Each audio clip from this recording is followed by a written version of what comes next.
It's just a coffin. Yeah, right. And the Earth is flat. In a few moments, you will have an experience which will seem completely real. It can be extremely harmful and result in severe trauma. You have 5 seconds to terminate this tape. 5, 4, 3, 2, 1.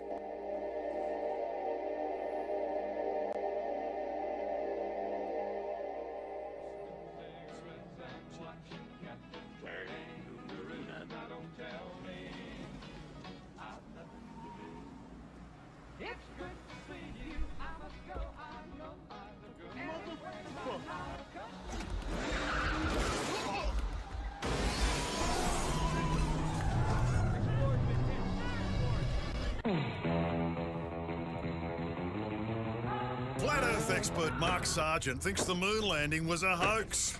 Technically, the moon itself is a hoax. Right, but betting with Sportsbet's new iPhone app? I could do this standing on my head. Thanks, Gravity. Sportsbet's new iPhone app. It's Hold on, foolproof. I know how we're different. Do you believe the Earth is flat? I know it's flat. I walk on it.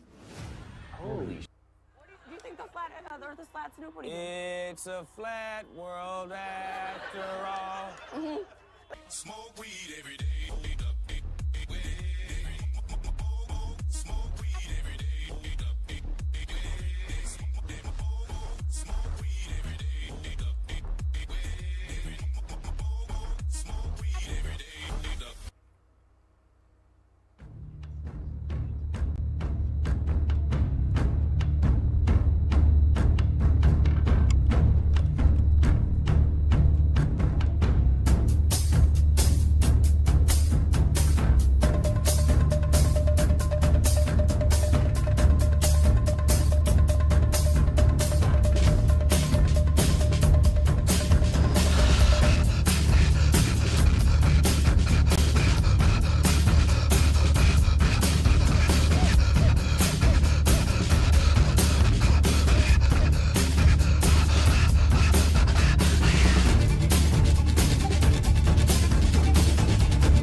Broadcasting straight to you from a large spaceship currently at war with mainstream science.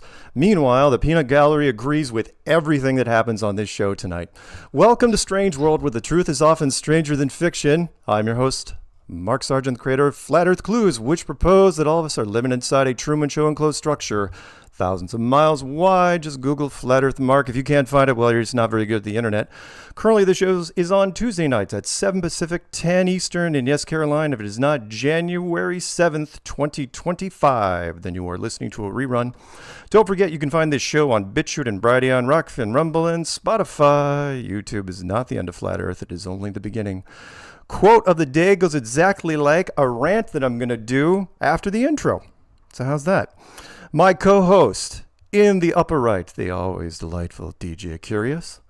In the lower right, Austin Wit It. And in the lower left, below me, where he should be, David Weiss. Hey, guys. Hello, welcome. All right. Remember, the best way to find other Flat Earth members like yourself is to get the Flat Earth Sun, Moon, and Zodiac Clock app. See what I did there, David? It's cheap, it's easy, and you can use it to convert others into the great and powerful Flat Earth army. Yeah. So sleepy. And because it's 10 p.m. on the East Coast, it's time to say goodnight to one of our listeners, Paige. She's just put on her wacky racist pajamas, got a cup of cocoa with exactly 6 tiny marshmallows, and will probably listen to the playback in the morning. Good night, Paige. Good night, Paige. Good night, Paige. Shout-outs, obviously, to Flat Earther Stephen Carpenter of the Deftones. Support the Flat Earth cause. Get the coolest hoodies ever. Go to thestrong.family, won't you? Pick up some merch. Remember, the Deftones are going to be touring this year, the North American Tour in 2025. You want to see a Flat Earth rock star for real? Check them out. I will announce the tour dates. They start on February 25th, and we'll be bookending the show with the promo. Let's see here. Mailbag. I did get one thing in the mail, just so you know, from friend of the show, Sean Griffin. He sent me 2 things. Well, actually 3 things. The Battle of New Days of Noah. He wrote a comic book. That's kind of fun. He also did another book called, I think it's I, Enoch. I don't think it's one Enoch. Guys, tell me, does that say I or one? I think it's I, Enoch. One Enoch? Okay. Yeah, first team. Anyway, also by Sean Griffin. Thank you for that. And he sent me some Brave tea in 2 different flavors. One is Sabbath Rest, which is kind of fun. And Tree of Life. So that's kind of cool. There you go. Meetups, let's get these out of the way fast. There are 5. Thank you guys for sending me all the info on the meetups. I have made promos for all these on my channel. There's going to be one in South Carolina, January 12th, with Joseph Hanvey and Nathan Thompson in person. See if you guys want to check that out. Go to that one. All the info is on my channel. I'm not going to read it here. Southern New York, January 25th. That promo is on my channel. The Flat Earth Social West UK, that's over there in England. January 28th with Sven, S-V-E-N. He will be there in person. And Meetup in Minnesota, January 25th. That's one of the regulars. They do that every month. And, of course, my favorite, I just got this morning from Karen. Bolton's. I don't know which group's going to be putting on this. January 26th at 1 p.m. at Bolton's Curbside Cookery. If you remember those guys from the commercial I ran for months and months and months, if not years. That's 108 South Main Street, Mount Holly, North Carolina. So check that out if you get a chance. If you guys want to go and hang out with people, I highly encourage it. And as the conference unfolds this year, I will be announcing everything I can. Right now, I'm trying to put it together, but I will give you details as they emerge. All right, before we bring our guests on, because people have been saying, Mark, what's your stance? What's your stance? And after tonight, boy, if you don't know my stance, then you're dumb. So I'm going to read a quick little thing. Normally I do a Fast Earth clue on tomorrow, and then I release it on Thursday. But so what I'm going to do here is I'm going to read it for you. I'm not going to run the clip because I haven't built it yet. I'm going to read it slower. Normally I'd rip through this thing in 60 seconds, but I'm going to take a little bit more time reading this so it kind of soaks in, so it kind of resonates with you. So it's called, as you can imagine, what the show is called. It's called NOTHINGATE. You ready? So my Flat Earth friends message me, say, Mark, are you sure? Yes, it's time to shut up and move forward. There is no Vapegate or Mountain Gate or Snowgate or Shadowgate or Reverse Vampire Gate or Double Decaffeinated Half-Calf Gate with a twist of lemon. How do I know? Because if I was in an alphabet group and running this operation, it would have looked a lot different. There would have been a massive surge of media stories long before the team left, and multiple media reps with them on the ice. There would have been a detailed group statement on video with Jaron, Austin, and Lizbeth. Remember her, by the way? And then lots of mainstream media after the trip. Jaron would have been seen driving in a new BMW. He wasn't. Austin would have been paid for endorsements. He didn't. And Lizbeth would have been on camera a lot, because that's what you do with pretty internet girls who sell out. And guess what? She's under the radar. Everyone is trying to turn tiny things into a witch hunt and ignoring all the large things that for some reason didn't happen, and you are still choosing to ignore. Keep pressing the chat rooms if you want. But I can tell you, as someone who has been through this madness more than a few times over the last decade, none of it is going to stick, because it's the truth. Do your own research and find out why I say that there are no shills on Flat Earth. Whatever, I'm done. That's the one I'm going to release for tomorrow. But because you guys are still here, I have a bonus just for Strange World people. Ready? This one's directed at Will Duffy. In addition, I would like to point out that you are giving Will Duffy way more credit than he deserves, because through my eyes, he is a third-tier used car salesman. He may be a nice guy on the surface, but his ultimate goal is media clout, like all the others, and he has stumbled every step of the way on this project. Using Flat Earth as a springboard by other people and channels is nothing new. We've watched it again and again over the years. We are the original content creators, and the rest of you are lucky to be reaction channels. Will Duffy tried to get media traction months before the trip. It didn't work. He paid $700 for a press release. as they were leaving. It wasn't great, but he did get the UK News and the New York Post to pick it up. Probably worth the money. After the trip, David was convinced that Duffy was going to be doing the talk show circuit. That never happened. Will's last chance for glory is now to create his own documentary, and that's not a walk in the park. 99% of them do not make the first cut. Unless you have a buyer lined up already, and you don't, Will, you're going to have to do film festivals, which means editing has to be finished by May at the latest so you can submit the film in time. The first festivals kick off in August, by the way.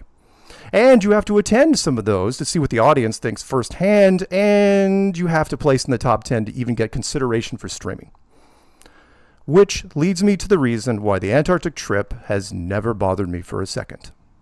Non-FE people do not understand the 24-hour sun. They never have. They barely understand the words flat Earth. Lastly, and I have said this a bunch of times recently, no one gets into flat Earth because of the 24-hour sun. They get into it because of long-distance photography, physics, or one of the space programs. I've been consistent in those points in every interview, and this trip will change literally nothing in my wheelhouse. In short, I support the team and their efforts. I'm glad it was them instead of me because it looked miserable, and I'm happy everyone returned safely so that they can continue their fight for truth, which is what everyone else should be getting back to. The end. There you go. It's my rant. Hopefully it was clear enough. See DJ rant.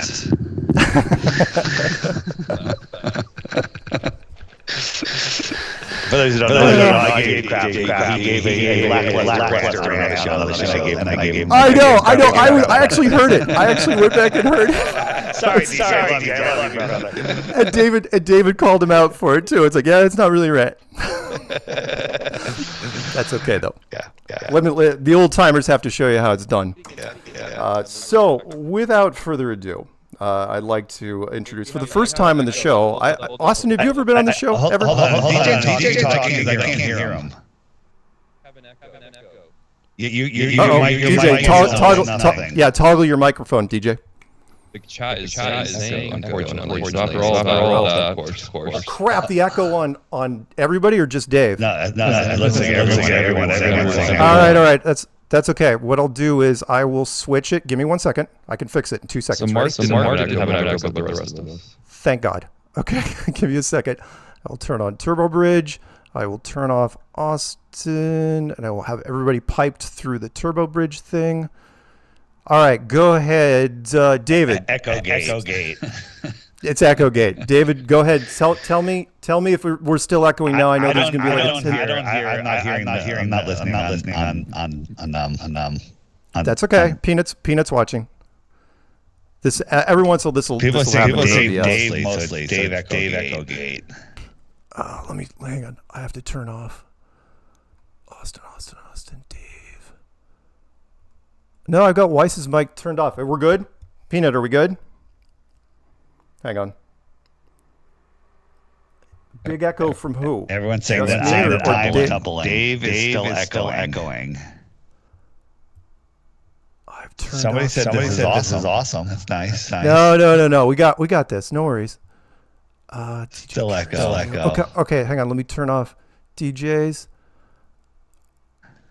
Oh, come on. All right, I've got everybody's turned off except for Am I echoing, Peanut? Echo on Dave still. Austin, say something. In a world. Dave's still echoing. Peanut, you want me to help leave me out. You can come back? Or Nope. leave? We got it. We got it. We can fix this. All right, think. It's got to be better now. It's got to be better. Mark is fine. Sound check. Yeah, check I hear 1, Dave 2. and Austin are good. Let me just see if I'm echoing. Dave is We've got to be good fixed. because we're piping everybody through the main channel. Okay, yeah, right, we're good. We're good. Okay, so everybody's good. Oh, thank God. Okay, that's all right. This is how This you know happens. this stuff is not rehearsed and not planned because every week we have a sound problem. There's no tech support, really. We have Peanut, but Peanut's smoking a cigarette in a X-Wing fighter. So we need you, Peanut, but... Dave, give me an alphabet or something. Give me something funny. A, B, B, B, B, B. Dude, you're killing me. Okay, so we're good? All right, without further ado, okay, I'm just going to introduce you guys, and then we'll fix it on the fly. I think I've got it, though, because I'm piping it all through Turbo Bridge. So fun. All right, so, Austin, have you ever been on this show before? I have not. Okay, welcome. It's been a long time coming. Austin Wit It, everybody. If you don't know who he is, well, then you're a really awful person, and you really suck at the internet. Austin has done street activism galore. He has done debates, and crushed people on a regular basis. He's one of the finest debaters I've ever run into. Incredibly sharp mind, and we are lucky to have him. And David Weiss, well, he's just here. Thank you. Yeah. Well, thanks for the kind words. Thanks for having me, brother. No, it's my pleasure. I'm really glad, and I'll let DJ jump into the questions and stuff. But I'm glad that you went. I'd listened to a lot of the stuff that you'd said since then, and one of the points really struck home with me, which was you said, if it wasn't us, they were probably going to bring someone that everyone was going to hate, just for going. And so the fact that you guys stepped up was great, and it looked. I have never turned down an opportunity where I was so grateful that I did. In this one, because you guys, everyone was documenting, was going, oh my God, it's even worse than I had thought. I knew it was going to be bad, but I didn't know it was going to be that bad. And, combine that with a massive amount of no sleep, which I know you guys will talk about. It was, I'm glad you went. I'm glad you came back safely. I'm glad nobody got pneumonia. I know you're not 100% yet, but it, could have been ugly. So anyway, welcome back. Glad you're back. And I'm behind you all the way. Nice, thank you, man. I will say that the reaction kind of really verifies that we made the right decision in going, ironically, because imagine how the reaction would have been if it was someone else. We've obviously been here for so many years that you would think it would be worse if it was some random person. No one would have believed it was there. Right. Yeah. Right. It would have been similar to the and I don't think it's ever going to come out, that Flat Earth family show that's supposedly coming out on this obscure streaming network called, I believe it's called The Network or something like that. And where nobody knows. There aren't even degrees of separation with that Flat Earth family show. It's like nobody knows anyone that knows somebody that was in that show. So yeah, if somebody would go on to an Antarctica, oh my God, yeah, what you were saying, where everyone would have jumped on it and said, oh, it's absolutely staged because we don't know these people. I was scanning some Flat Earth content, seeing what they're pushing out there, and it's a bunch of shows that I've never seen. Doesn't mean they haven't been around, and they're having people on that say that they used to be flat earthers, but after TFE they're no longer flat earthers. And no, I've never seen any of these people. You can obviously tell that they're lying, but that's the narrative that they're pushing. Fake, ex flat earthers now. Yeah, and I've run into no one has emailed me directly or texted me or left a voicemail, and I get quite a few, where they've said, oh, the Antarctic trip, I'm done, I'm out. And which is why, I mentioned that in the rant. It's like, why would anyone get out? They didn't get into it because of it. And it's been 10 years. Why would you get out? I mean, this is you're talking red pill, blue pill. That ain't it. No one gets out of flat Earth. But anyway. Yeah, so Austin, are you surprised by the reaction? I mean, how have you been holding up? I know you've been busy. Yeah, I am surprised. I did expect some people, in the scenario that we did see it, some people to say it was faked. I think I more expected people to assume that we got tricked with some type of fake sun or something, which largely has not really been said because we do have a lot of solar filter shots. Well, yeah, long story short, I thought some people that did think that the sun, a 24-hour sun, disproves flat Earth, I thought a lot of them might say it's fake because kind of cognitive denial, whatever. But most people I talked to knew that it didn't falsify flat Earth, or if it was there. So largely surprised, to be honest. Yes. Well, I think that we're all pretty much shocked because before you left, I mean, you've been, for lack of a better word, kind of just a champion of flat Earth. You've been schooling Globers. You're putting the work in for debates.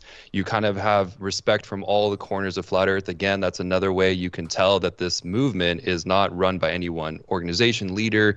There is none, right? And so, but you have been just putting the effort in, knowing that there's not much reward. I mean, this is a quest, obviously, for truth. And that's why, in one hand, you were like, you're the perfect person to go. And on the other hand, we have this backlash, but it comes with the territory, right? Because flat earthers are skeptical. And I think that that's part of what is pushing this narrative forward. But when there's an overwhelming amount of evidence that just supports simply that you went, it's now shifting the focus to why do so many people have a hard time with the 24-hour sun, right? I mean, that's where we're at. Yeah. Well, I mean, obviously the model that a lot of people kind of would prop up is a map with the sun doing the circles over it, going between the tropics. And if you assume an actual position, which I mean, I've known for years can't be the case, even based on the direction of sunset past the equator, the sun's in an apparent position for each observer. But if you don't know that, then you're going to freak out. And obviously the history of it, right, why I didn't think there was one. Now, by the time we got on that plane, I'm like, okay, we're about to see a 24-hour sun. They wouldn't take us to a place the globe predicts it's there and us not see it, much less would they let people always go there. If the sun's just setting, how would no one ever know, et cetera, et cetera. But there was a lot of fakery with it, right? When I first got into flat Earth, tons of midnight sun in the north footage, nothing of the south. We point that out. Then one pops up that year and it's faked. You know, they take the end and they stitch it onto, or they take the beginning and stitch it onto the end and just pretend it's 24 consecutive hours. It was literally faked. And then we caught it, got gaslit about it, and then they came out and admitted they did do that. And so that's really weird. And then when you combine the cameras, the webcams in Antarctica cutting out for 8 hours, going all the way back to 2004, it's like, okay, you know, this is weird because on the A map, if you just assume an actual position, it's not really gonna just pop in a circle around your head. So that's why, and I was right there with them. I understand it. You know, I would have never said that it falsifies flat Earth. I would have never said I know for a fact it's not there. I would have said there's not sufficient evidence to support the claim that it's there, and there's a lot of fakery around it. And so I'm not just going to blindly believe it. So I do understand the skepticism, you know, and I understand why people are kind of freaking out. But I just think that if you're a truther and you understand what flat Earth is, then there's really nothing, no singular piece of data that can change the preponderance of empirical evidence, you know. The thing I like to lead with, and tell me if you guys find a flaw in this, they want to say, and by the way, I used to say there's no flights from Santiago to Australia, and that would prove the Earth is a globe. And until I realized flights go faster, there's jet streams. I used to say that there cannot be a circling sun in Antarctica when I thought the sun was a physical object moving around. But you know, we're flat earthers. We change our mind based on new information. We all used to be globers, so it's the globers that are unable to change their mind. But what I like to lead with is, okay, we want to say that the circling sun in Antarctica proves the globe. What is the circling sun? It's a ball of helium and hydrogen in a vacuum that has gravity that holds on to Pluto and ignores our moon, right? We're talking about an object that makes Narnia cringe with like, what? You know, what is that? Helium and hydrogen in space, collapsing upon itself, burning 640 billion tons a minute or an hour or whatever it's supposed to be. It's a ridiculous number. And it has gravity that can hold on to Pluto and every other planet, but it ignores our moon when our moon's coming around the sun towards the camera, you know, around the Earth towards the sun. Shouldn't it speed up a little bit and slow down? The sun ignores that, holds on to Pluto. It's a ridiculous story. So why are we talking about that proving the globe when that can't even exist? Well, it needs to be said real fast that to say that it proves the globe is a logical fallacy anyway. And so I covered this many times beforehand, and I was like, if it's there, awesome. Someone please lead with that in a debate. Hopefully it'll be on a huge platform when you do it, because it's a formal logical fallacy. It's affirming the consequent. If P, then Q, Q, therefore P. If the Earth is a spinning ball, there's a 24-hour sun in Antarctica, 24-hour sun in Antarctica, therefore Earth's a ball. It's just fallacious. I could say, if Sasquatch delivers my mail, there will be mail in my mailbox on Friday, and then go check the mailbox and be like, okay, Sasquatch delivered my mail, because Q, therefore P. So it's just a fallacy on its face. And then you get into what you're talking about. To even assume you would see it where it is on a globe requires tons of ridiculousness. So I was never afraid of this in terms of like intellectual debate. It's fundamentally fallacious, and that people should understand that's a huge advantage for us, actually. Like, please let us be on huge platforms thinking that you're about to dominate and prove the globe, and then you're not going to. Yeah. Well, and that's why this is so shocking, because what's going on in the sky does not prove the floor, right? And the people that have been extra critical of you right now are the same people that were pushing and promoting your content in many ways to help push the narrative forward. So it's kind of like on your show, you often say that what's true is rarely popular. It's almost like it's being fulfilled, and it just happens to be you. But that's why we were all excited and thought you were perfect to go, because we do trust you. That's the whole point of why nobody had a problem with you going in the first place. It's the information that's come back that is haunting some people out there, but it doesn't mean that the Earth is flat and that we're back in a spinning space ball. So one of my, so one of my questions was, did you guys have a game plan or a group discussion of how you would react if you saw the 24-hour sun? Like, was there a talk about that? Yeah, I mean, everyone is different. They have their own take. I mean, Jaron has claimed a specific model for a few years, right? And I never did. I actually coined the phrase falsification is independent of replacement. So we for that very reason. But the point is that we have a little bit of a different position or history in terms of flat Earth than what we've kind of said or what we thought. And so we're going to have different reactions, right? In that respect, like he has to address that he thought that was the case and it wasn't. Where I thought it was the case and it wasn't, but not in terms of a model, right? I never claimed it was one certain way. I was very specific to do the opposite, actually. But yeah, we talked about how it is what it is. Truth doesn't fear investigation. We'll just go. We'll see what it is. We'll report back honestly, and then if it's there, then we'll all it'll be awesome. We'll all come together, and we'll figure it out. And it could actually catapult our understanding of the realm. Right now, we have a new piece of information. So I was looking at it more celebratory. Now, I had and still have a very detailed plan with all of it. And I discussed a lot of it in Discord for hours and hours and hours. And a lot of it is streamed and recorded on Earth Awakenings. Yeah, my plan was to use this to basically utilize the Trump effect, right? You know, people say no media is bad media, no news is bad news or whatever. No publicity is bad publicity. Well, like the Trump effect, that's when it's even more beneficial. Now, I don't like Trump, but it doesn't matter. The mainstream media can't help but talk about him because they get so many more clicks.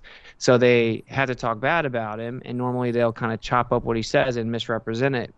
But then because they can't resist the clicks. Same thing with this story, right? The news can't resist the claim that flat earthers went and debunked themselves, so they have to put it out there. They're going to get tons of clicks. And then someone can go look into it, and if they go look into what they're saying about what Jaron said, they're lying, right? Trump, he did not say, oh, I thought the Earth was flat, came here, saw the sun, now I know I was wrong about the Earth being flat. He did not say that. He said he was wrong about what he thought about the AE model, and they took it out of context. So if someone goes and researches that and finds out they misrepresented him, just like they could be like, oh, did Trump really say all Mexicans are rapists? It actually has the opposite effect. It makes Trump bigger. It would make flat Earth bigger, right? If they go and look into it. And it's a way to actually get past the censorship, because we're obviously they bottleneck us, right? They keep us in a little box. So that was my objective was, or my plan really was, to utilize that momentum going forward. I knew I'd be on Candace Owens. I'm still going to be on Candace Owens, and just go tell the world the true position of flat Earth, the true arguments, the true falsifications of the globe. And that's still my plan, and I'm still going to do that. I just kind of thought everyone would be a little bit more patient and trust that, but you know, it is what it is.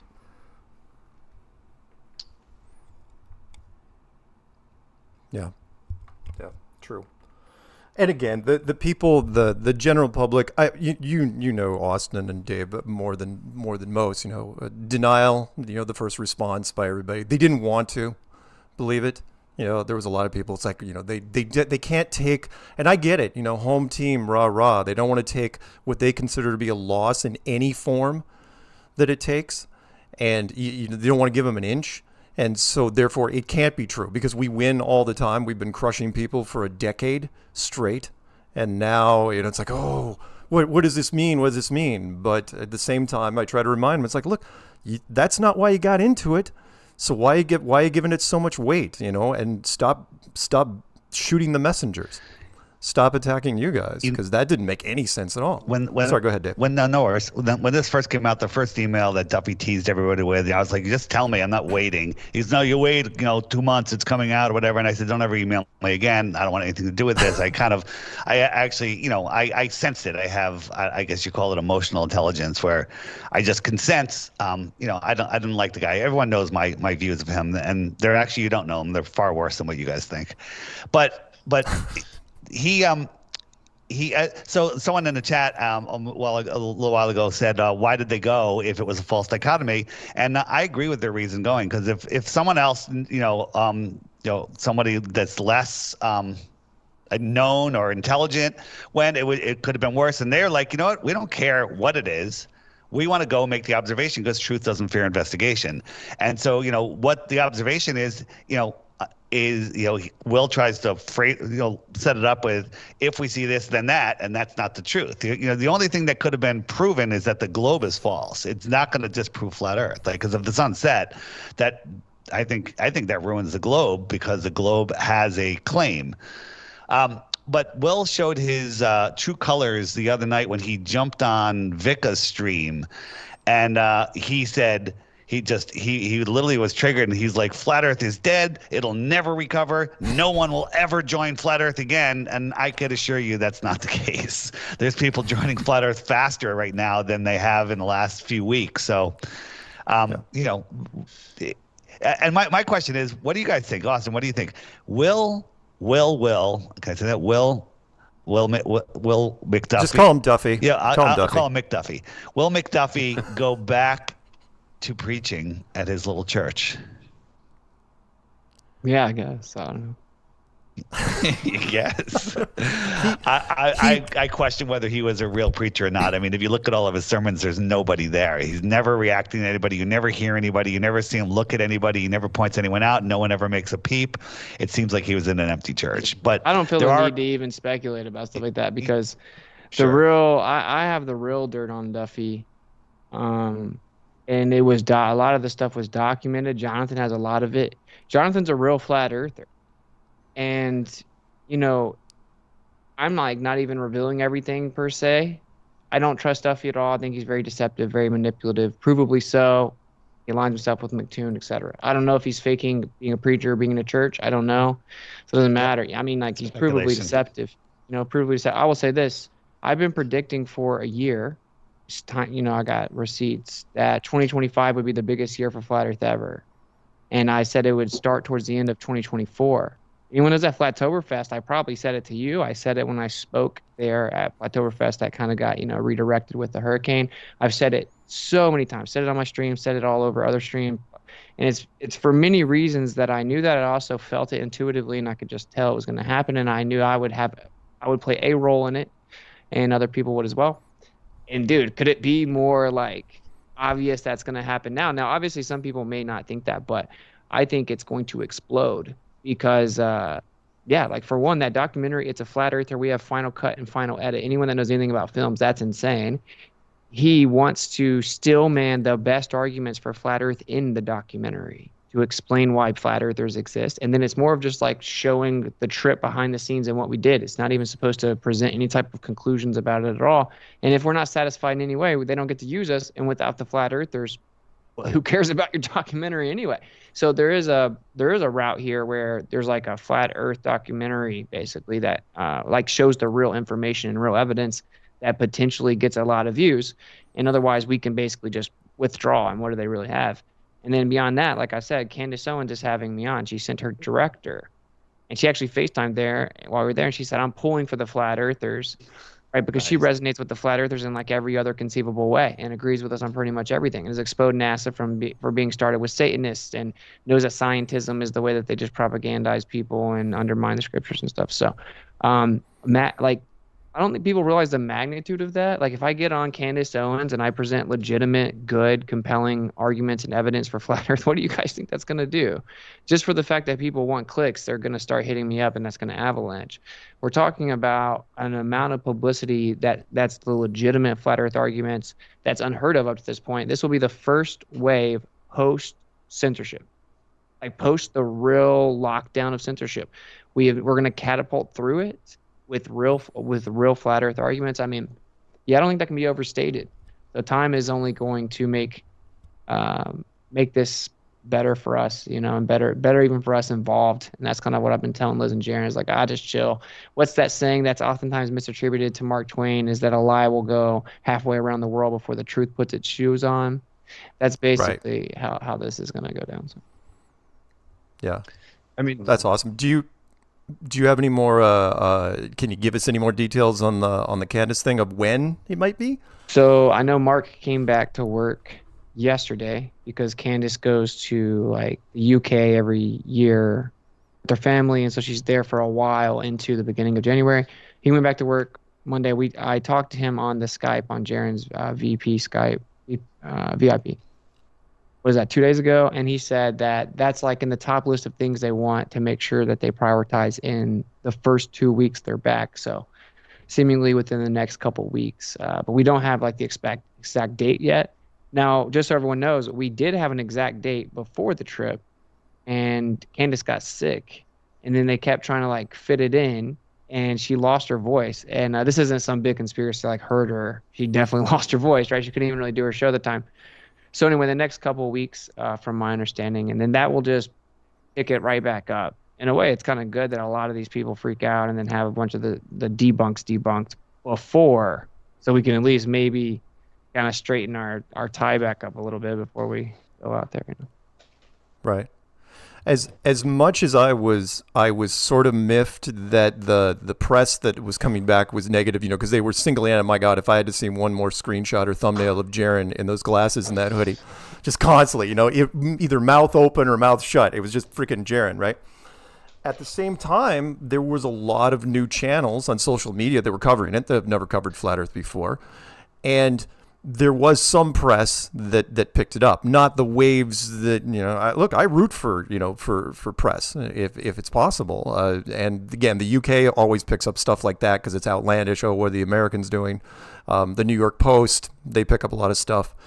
But you're right. When you go on Candace, I guarantee that it's going to get picked up, because then not only that's a twofer. Not only are they going to go after you, they're going after Candace. Exactly. And that'll be golden. And if she's got that sort of boldness in her, God bless that woman. She does. Yeah. They're gonna use that as another way to discredit her, of course. So on the one hand, I mean, you're the one going through it, and my heart goes out to you guys, because without a doubt, I believe you were there. So it's nice that you've addressed all the claims.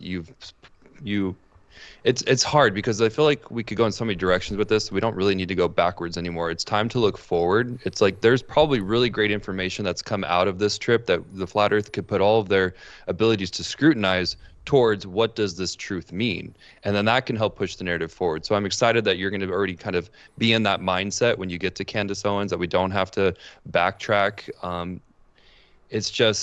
It is the heartbreaking part about this. And that's why Patricia, who also has just been very supportive of you, whether you know or not, and she needed to take a little bit of break. But good news, she is coming back, guys. She just needed some rest and to kind of remove herself, because overall she was extremely disappointed with the in-house fighting, the eating of their own. And she is somebody that also prides herself on being able to read character. And you bring up a really good point in your interviews saying, would I really be the kind of guy that would buy a shirt for my daughter in Antarctica and come home and put it on her and look my wife in the face and be like, yeah, babe, I was there, or whatever, you know what I mean?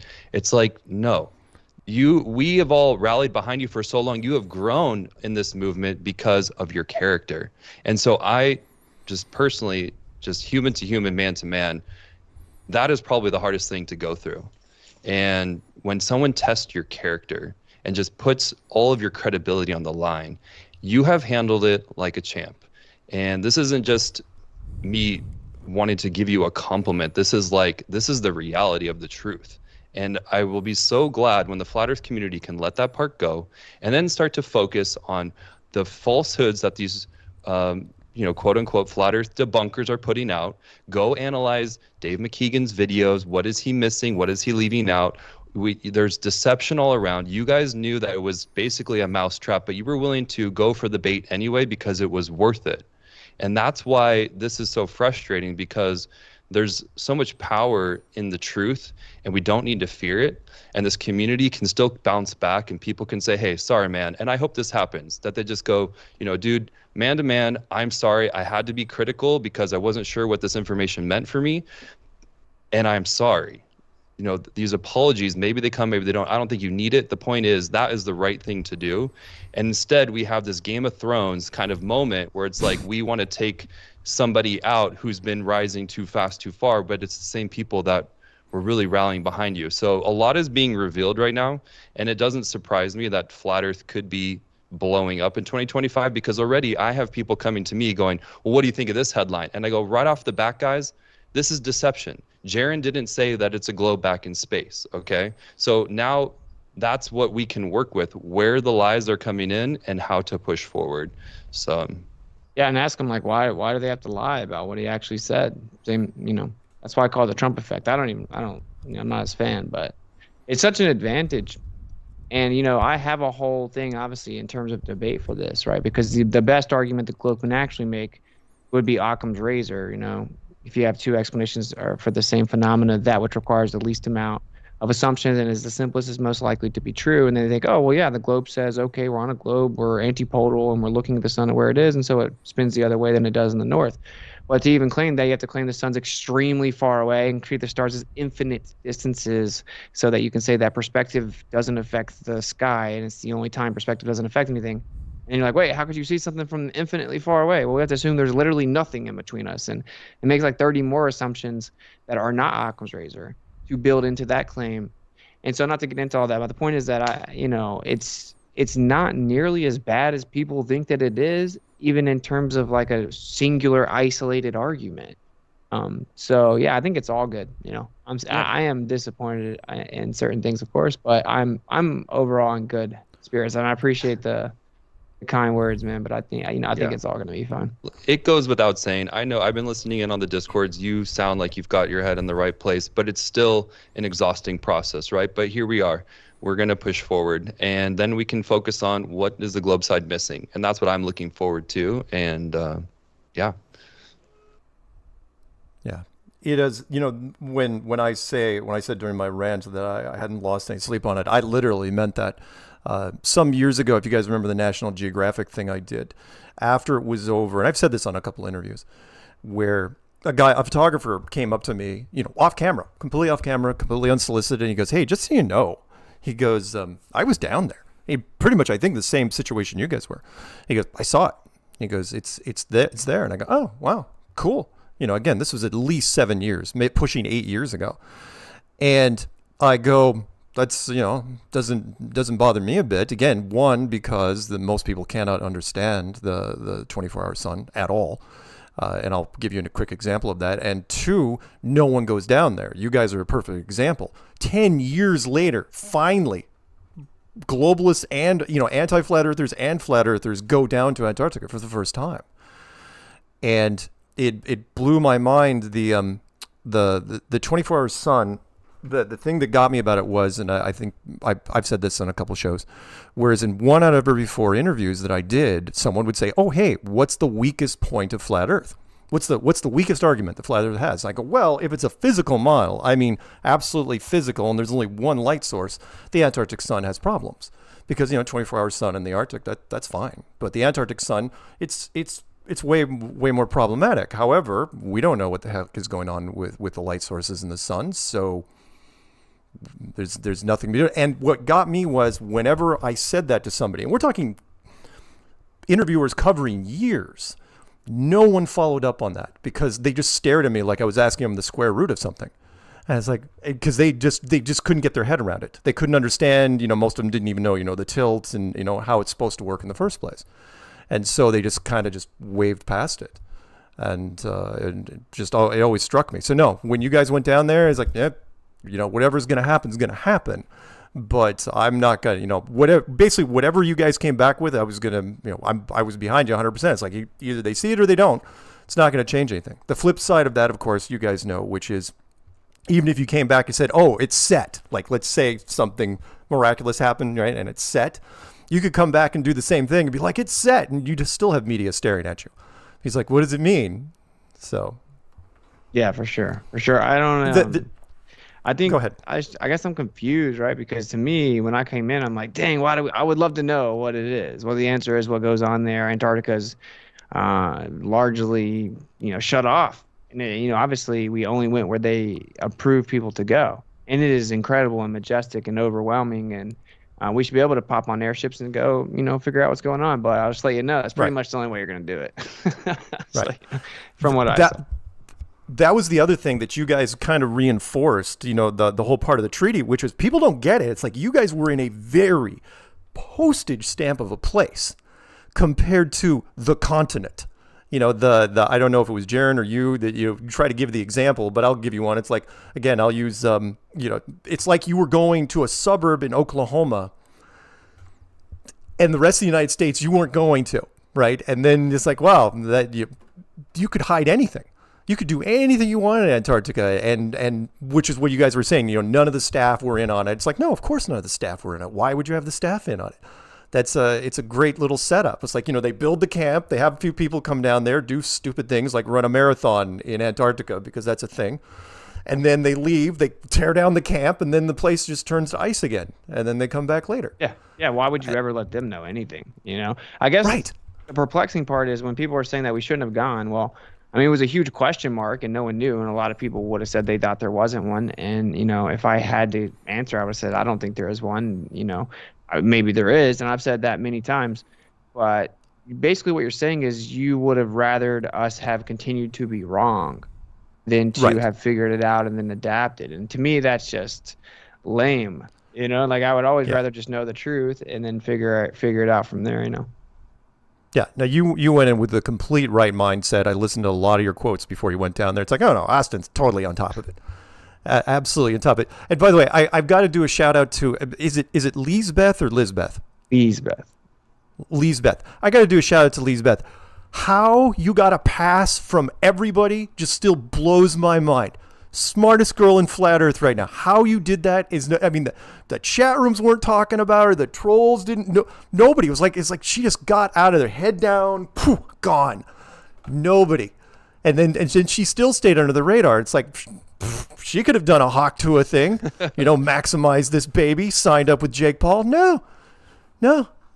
I'm hoping she comes on. She messaged me today and she said, oh yeah, I plan on coming on Strange World. It's like she stayed under the radar just long enough. That's why I said in my little rant, remember her? There were 3 of them that went. Yeah. But I got to ask your opinion, Austin, about it's Jonathan, right? Mm-hmm.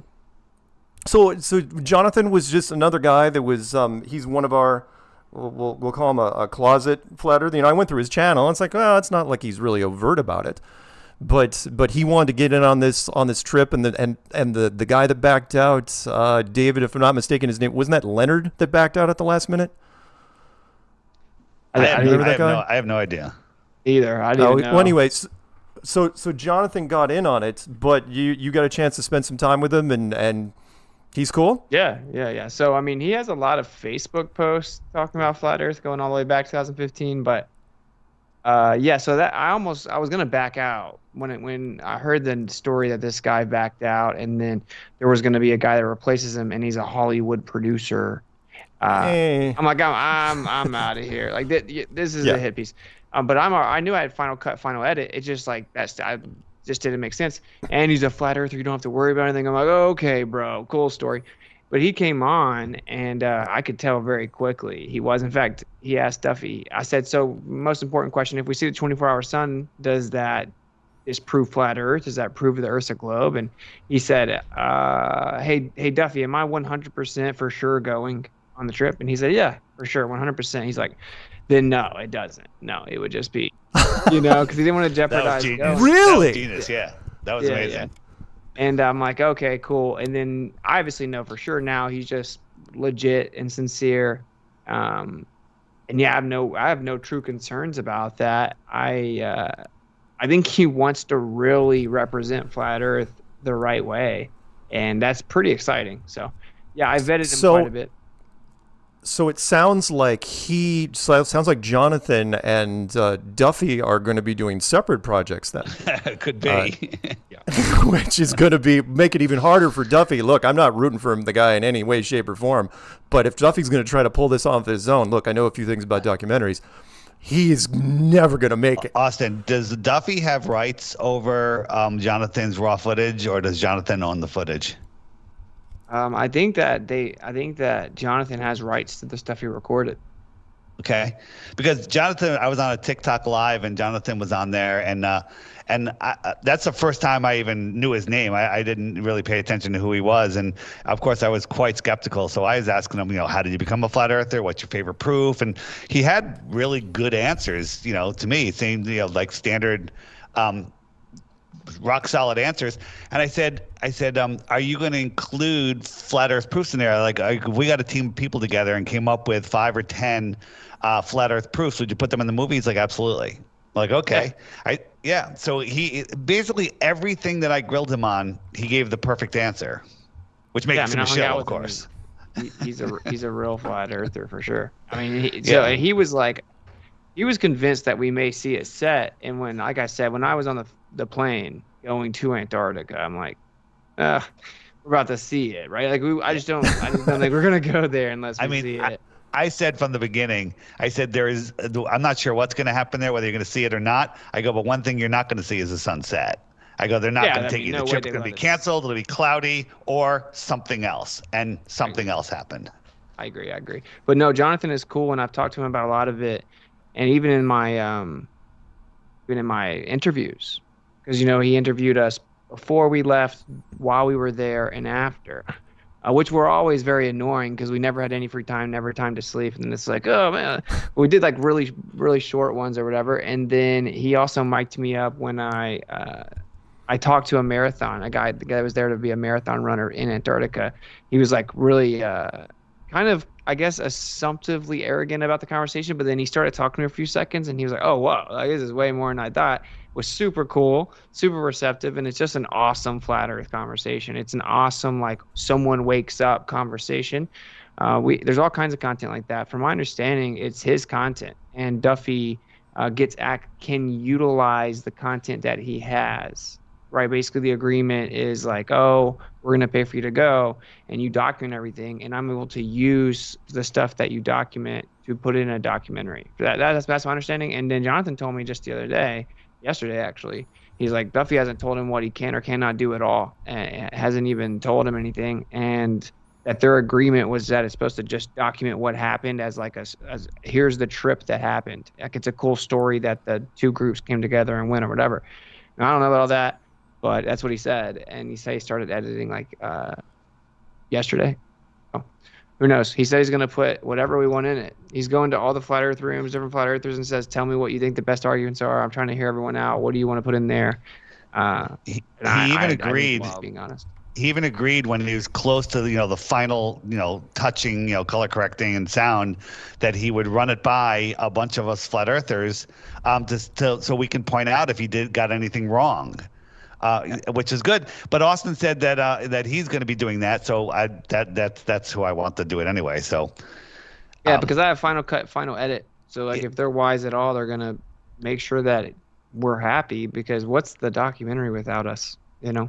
So, but that was cool that he said like he'll run it by us, like, hey, by the way, you misrepresented us here, or that's incorrect. So he couldn't have given better answers, which of course makes him a shill. He said, I'll fly you out and let you edit it with me. And there you go, by the way. I got to mention this. When I heard, like anybody else, it's like, oh, yeah, by the way, this film guy is going to come on last minute. There was this collective squinting of eyes, where everyone's like, okay, what's going on here? Right? And I was one of them. I was like, okay, who's this chucklehead? right? Where did he? What are his credentials? What do you know? And and that's human nature, right? We protect our own, and so again, I haven't read the chat room. I may read a little bit before it's over, but I don't blame everybody for getting a little hyped up over this. But my God, no one to pull back. I was just contemplating on Duffy's why this guy is so motivated to crush flat Earth. And while I was thinking that, I glanced at the chat and somebody said that Duffy's wife ran away with a flat earther, and maybe that's what happened.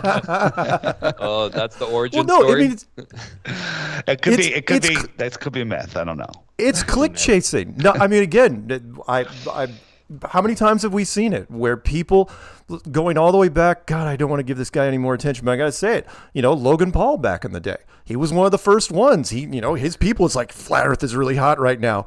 I got to go crash their freaking conference, and he goes, and he was the first big troll to crash our conference. They actually made a point of crashing, and then Jimmy Kimmel did it the next year and stuff like that. People have used us as a springboard time and time again. Will Duffy's no different, right? He's trying to make the origin of it different. He's like, oh, he's on a quest, he's on a mission. It's like, whatever. You're click chasing. That's all he's doing, right? I think he's hoping to turn a profit. I think he's actually absolutely. Yeah, he's like, I spent $350, but I might can, in his mind, make 1.5 and sell it to freaking Netflix, whatever he thinks he can pull off. Yeah. Good luck, by the way. You cannot just submit it to Netflix. It does not work that way. If Netflix doesn't return your calls, you have to do film festivals, and then it's a slog. And you better hope, again, you'll know real fast, because when we were doing Behind the Curve, we were always placing in the top 10, always. Every freaking film festival we went to, we didn't win any awards, but we were always in the top 10. Because my God, you'd never give Flat Earth an award. That's lunacy. Well done. Well, this could be just an ultimate Flat Earth documentary. I mean, it really feels like a movie. It just sucks that Austin's the one taking all the heat right now, but he's going to be able to brush himself off, get back up, and focus on what matters, which is the truth, right? That's what we're all trying to get to the bottom of. And so, if Duffy's watching, it's been the hardest part for me is knowing that he says he's a pastor, and it's like, why do you have this vitriol for flat Earth when it could mean that the Lord that you say you worship could be right above us? And so that part for me is really hard to wrap my head around, because it's like, if I were to hear this and had never heard of flat Earth, I'd be like, just show me what you got. What's the proof? Right? Because then it means that we're not stuck in this hopelessness. And when you get into the flat Earth side, you realize that the science is on your side. So then they go in conjunction with the two. It's like what the creator has told us up front turns out to be scientifically accurate. And if you want to debate it, then let's go. And that's why Witsit is a perfect representative in a lot of ways and has done so well, because he can balance both worlds. He has good insights. And, I'm just happy to see the community come together. But do we think that this is going to go down easily? No. We all know that with the amount of cognitive dissonance that's out there, the amount of hate and just the rebuking of the flat Earth is going to increase. But that's why, guys, it's a nice reminder to just have the patience, keep the peace, spread love, be the light. And those are the simple things that we can do now, so that they ask us, like, why do you have so much peace? Even though, quote unquote, you were wrong about the 24-hour sun, it doesn't matter. It's trying to peek into the mind of the creator. And who are we to claim that we know exactly how this place works? Why not leave some wonder? Yeah, for sure. I mean, I think there's a lot of the clout chasing kind of going on within quote unquote flat Earth right now too, right? I think that's a big part of it, because you can just say something was fake on the trip and you're going to get like 1 million, impressions on X.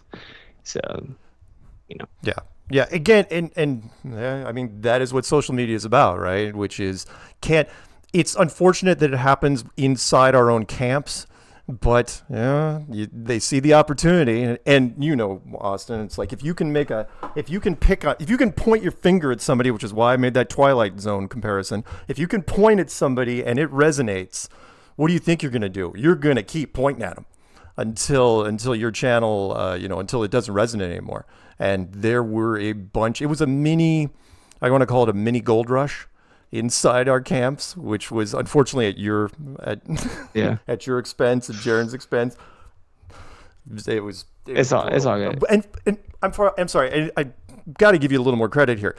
What bugged me more, and which is why you're here, is like you were getting hit more than Jaron was. Yeah. That's the part that blows me away. It's like because before you even gotten back, people were sending me stuff. It's like, oh, Austin this and Austin this. I was going, what do you mean, Austin? What did he do?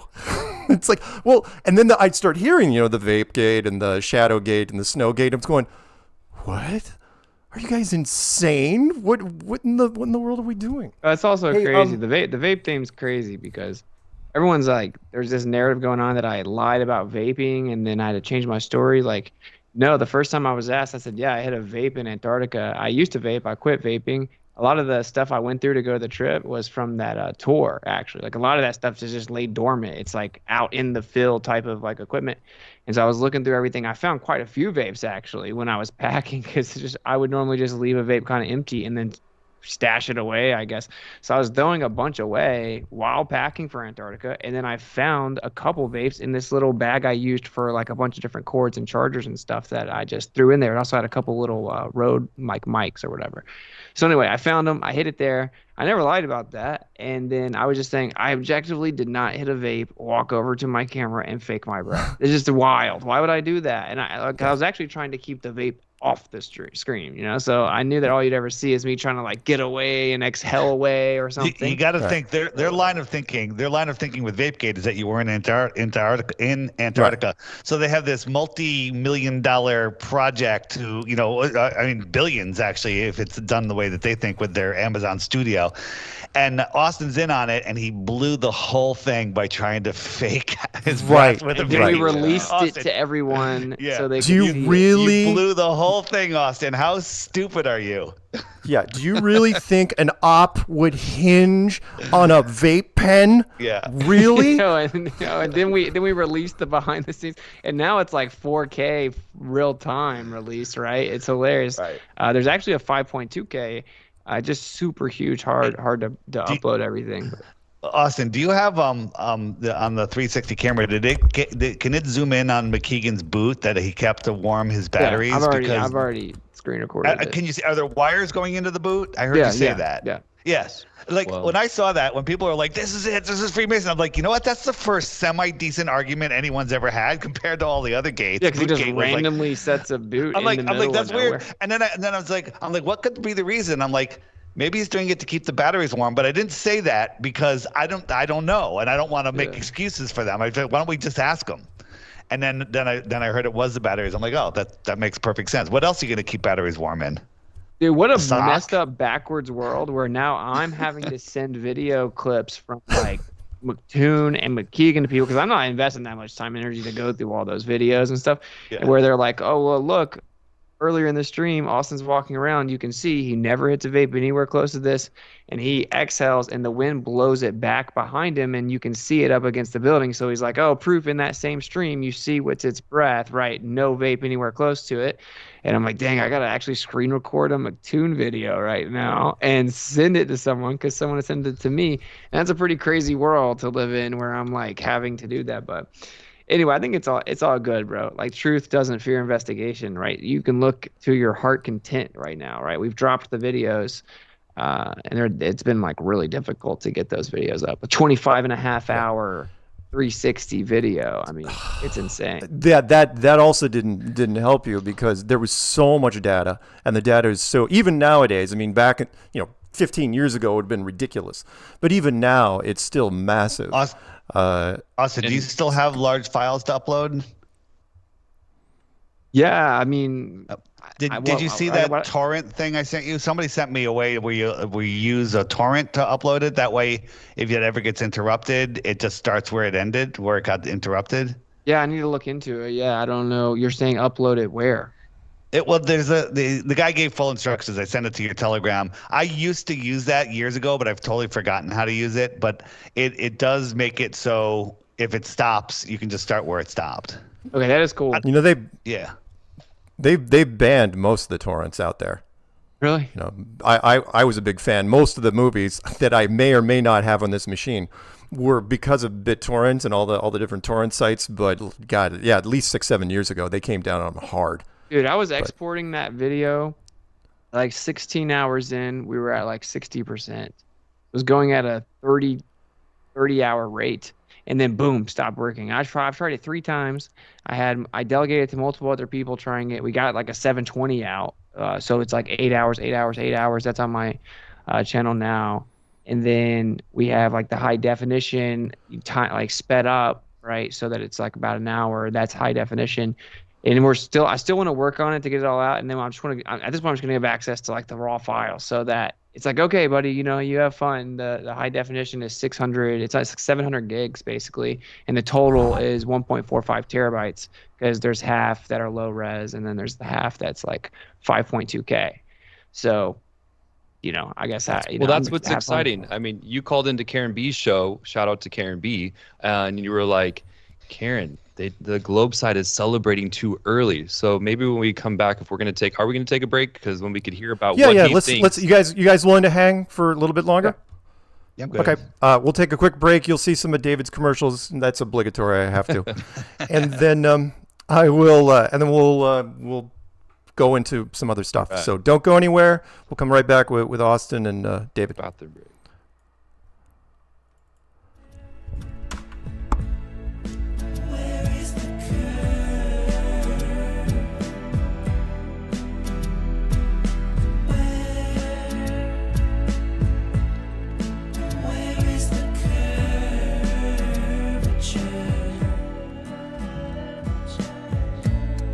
Introducing the Flat Earth Sun, Moon, and Zodiac Clock App Meetup Maker. Never miss another meetup again. You can look up meetups in several different ways. Sort by date. You can search by location or within a 500-mile radius.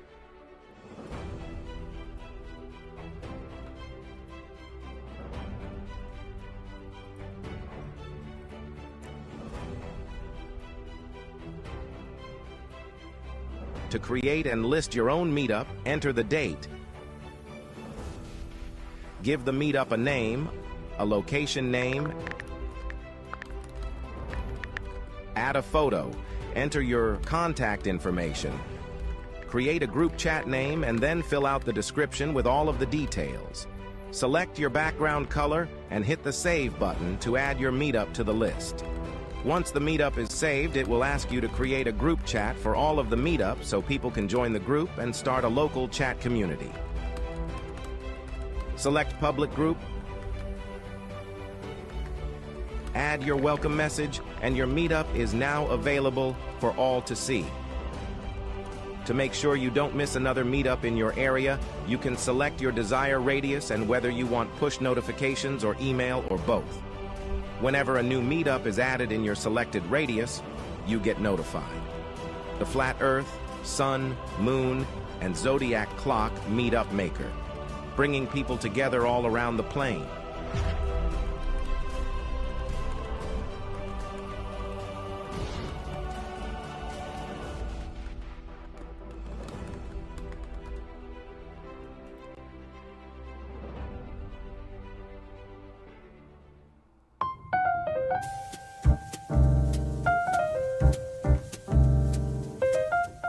Join me, Karen B, every Moon Day at 9:30 a.m. for Coffee Talk on YouTube, Rumble, and Rockfin.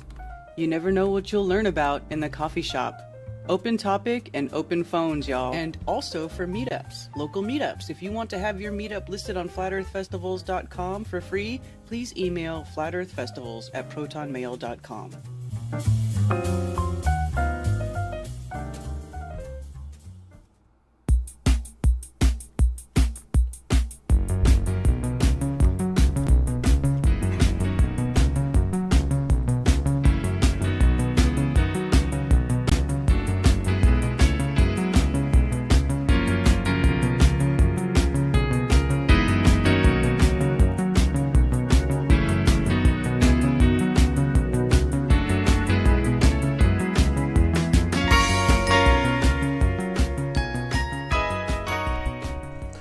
Welcome back to Strange World, part 2 of 2.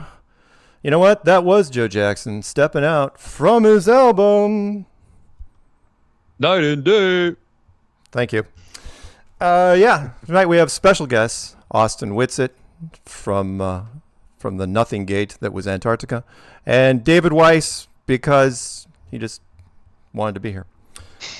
Well, I think he was lined up first, and then he was lined up first, and we didn't want to bump him because he's one of the overlords. Well, and it's better that he's here with Witsit, because the shills at the shill gate is just never ending. But they're all going to go ahead, revelation of the method. They're doing revelation of the method. It's all true. It's all true. You know what I love is that out of us four, you're the only one with a virtual background. I love that. I don't. What if I'm actually in the Amazon studio? Austin's supposed to be meeting me here for our next psyop. Come on. This was the soundstage, and I did get a chance to poke into chat room, and I just want to mention just to clarify here.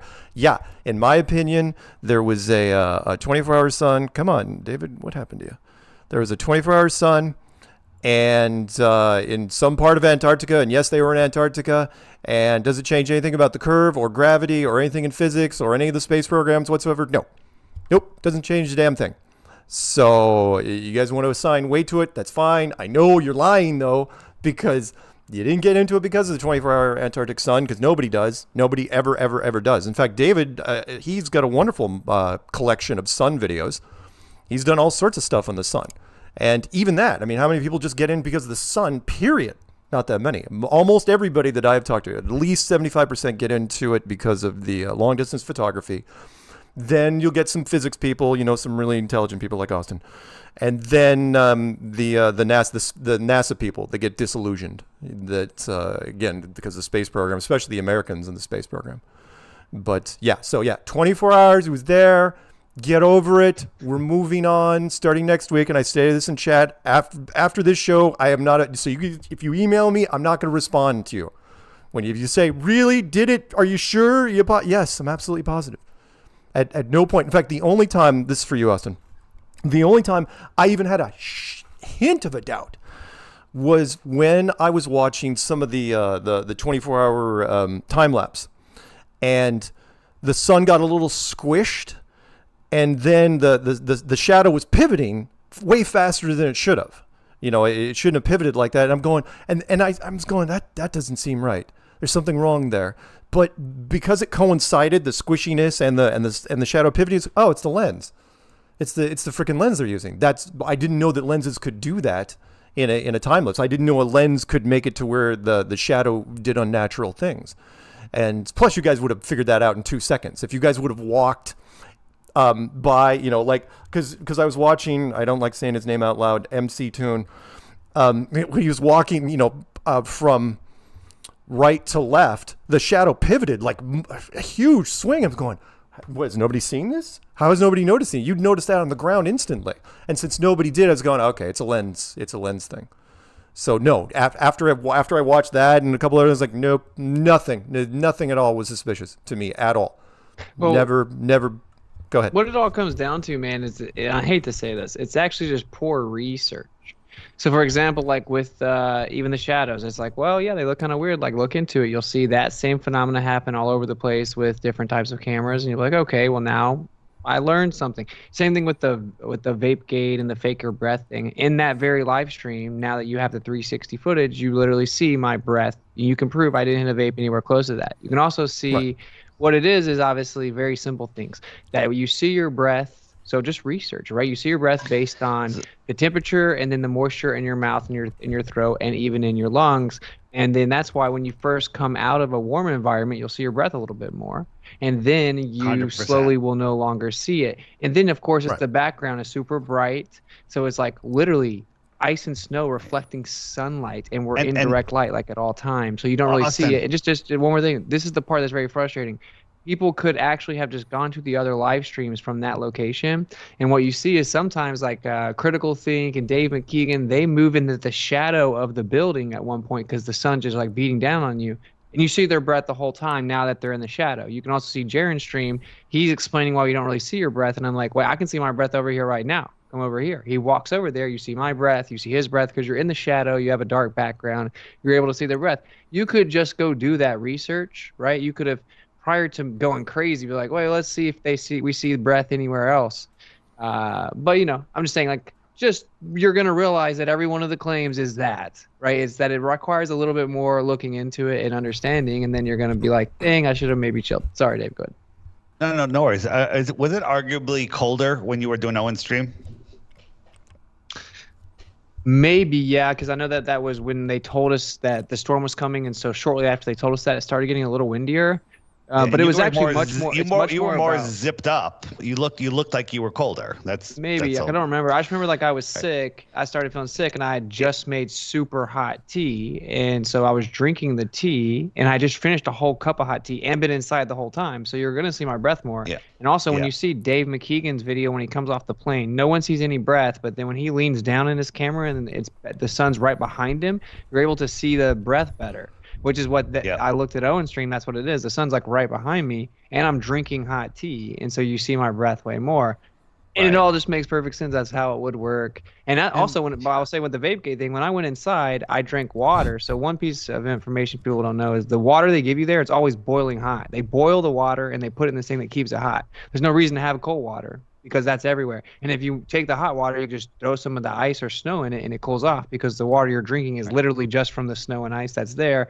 So when I went in, I drank some warm water, warmed up for like a minute, came out, did hit a vape a couple times, exhaled away from the camera, walked up and talked. So I just think that research is what we stand on, right? We should probably not drop the ball now. If you were going to fake it, the first thing you would do is the producers would be like, we can't see the breath. Sorry, Austin, can you do that again? We can't see the breath. We can't see the breath. That's the most important thing. We're all in a freezer. People will be freezing in the corners, the secretaries, whatever. They would all just be like shivering to death. And they'd be like, hey, go. The breath is on. You know what I mean? It's just so stupid. Yeah, you'd have PAs all over the place calling out that everything would be microscoped. You would not be allowed to make mistakes. Yeah. You'd be doing dry runs. Sorry, one more thing I want to chime in before somebody forgets, which was the little thing that bugged me was the mountain gate. Oh, that bugged me to no end, because look, I lived in Boulder, Colorado for 20 years. And if you know anything about Colorado, there's a beautiful little mountain thing. It's in the foothills. It's called the Flatirons. It is the most overshot. People take pictures of this thing constantly, especially in the winter, right? And because they think, it's like you could look up thousands and thousands and thousands of pictures of these things online, and they all look relatively the same. And again, when the snow falls on them, because it's Colorado, the mountains don't change, the tree line doesn't change, and so the snow patterns look pretty much identical, right? And so what got me was when they were showing, they were comparing the mountains, and it's like, the snow was close, but it wasn't identical. It's like, doesn't that blow your thing right out of the water right now? It's like, why? Plus, it's not identical. People were jumping on the bandwagon of let's get in on the deception. They could be editing these photos. They were editing when he took the vape or what they're saying is a vape, and then trying to connect it to this other stream from McKeegan or whatever. And it's like they're just the people out there. There's so much deception already. So I'll be so excited when the Flat Earth community can go, hey, people who want to apologize, great. The people that don't, fine. And we move forward and we start to focus on, because before the break we were kind of talking about, and maybe we don't even want to give it all away to the Globe side, but whatever Austin wants to disclose about, why do you think the Globers are celebrating too early? Do we even let them know on this, or do you just kind of keep it to yourself? Because I know you're smart. You're seeing a bigger picture here unfold, and that's what's so brilliant about this. Yeah, there's a couple things, right, that I won't quite say yet, but I'll just say, I mean, there may be an assumption that the shadows match the globe, and there may be an assumption that the globe accurately predicts sunrises and sunsets and all this, and it doesn't. And that's awesome. It's awesome. I want them to take their picture of that. I want them to make all their claims and make all their claims about the data. I'm cool with all that. I'm being very tactical for lots of reasons. Also, now that I've seen the reactions, I've come back, I'm being super tactical, meaning that I'm like really being patient, because I'm letting everything air out. So I'm letting everyone freak out or whatever. And because of the shows coming up, right? Like, I'm not going to like email MC Toon and be like, hey, because he's going to be on there with me, unfortunately. I'm not going to email him and, by the way, here are the things that I've set up against you. But now it's supposed to be a discussion, not a debate. Now I will see. And I've gone full circle on being very frustrated about that, to like, the audience sees us two. Who wants to bet that McToon plugs my app? on there. He will definitely bring it up that it uses globe math and that it leaks data. That's what he'll bring it up. So thank you for that. Make sure you give him my website too. They tried to keep me off that show, by the way. They tried to reach out to other flat earthers, and then yeah. Oh, you mean McToon didn't watch you? They wanted me like on the Globe first. side was reaching out to like Dave and a couple other people. They don't even debate and say they don't debate. I'm like, wonder why that is, right? But well, I'm gonna be the one on there. Me and Mark are cool. Mark is also very cool, by the way. I would never call him a Glober. I would like Mark is cool. He hung out with us. Doesn't like them for obvious reasons. So Austin said a moment ago that that people aren't really thinking things through, and it all depends on your paradigm. So if I wasn't the guy that was supposed to go on this trip first, right? Because I was, then I can deduce from that these guys aren't paid agents because they were the second choice. And plus I know them. So from my paradigm, they're in Antarctica. Of course they are. So when I saw the shadows, that was super like, whoa, that really looks like a small local light. But because of my paradigm, I was like, well, let me go test the same thing. And I did the same thing. And actually Keith, Aloha from Florida, did it with Anthony Bear, but they didn't do the exact thing. They just had Keith walk across the screen. If you watch the McToon Shadowgate video, McKeegan is moving to the left as McToon is moving to the right. So the camera and the person are moving at the same time, which caused a bigger optical illusion. So I did that first take, and my Shadowgate was worse than McToon's Shadowgate. Paige's shadow got 3 times the length when she walked 7 steps away. And so every single thing that anyone ever finds is going to end up being like that because we were just actually there. we just actually filmed what was there. But getting to Austin's point is when you see something that matches what you believe, say, okay, now test it, run it by somebody else, just do it. I did that. And then the drone thing is ridiculous. It's absolutely ridiculous. The DJI does not want to be sued for your drone crashing, so they make the radar super sensitive. It's got down radar, left, right, front, and back radar. So the height that he had that, I'm surprised it stopped beeping at all, even when McToon wasn't there, right? When I was trying to do it, I had to film it 3 times because I wanted it to stop beeping when I walked away, but it kept beeping because I was too low to the ground. So I had to raise it up another foot to make it stop beeping. So the fact that thing was beeping, there's no video wall there. It's just go get a DJI drone. And I use my drone a lot for taking, group shots, just from a nice elevated angle. And the thing is always beeping. It's like I can't video because it's just constantly beeping, even when I'm 20, 30 feet away sometimes. And, sometimes you have to move it away, then move it back, and then it won't beep. So it's super wonky. And just get one. You'll understand what happened there. Yeah, research all the claims.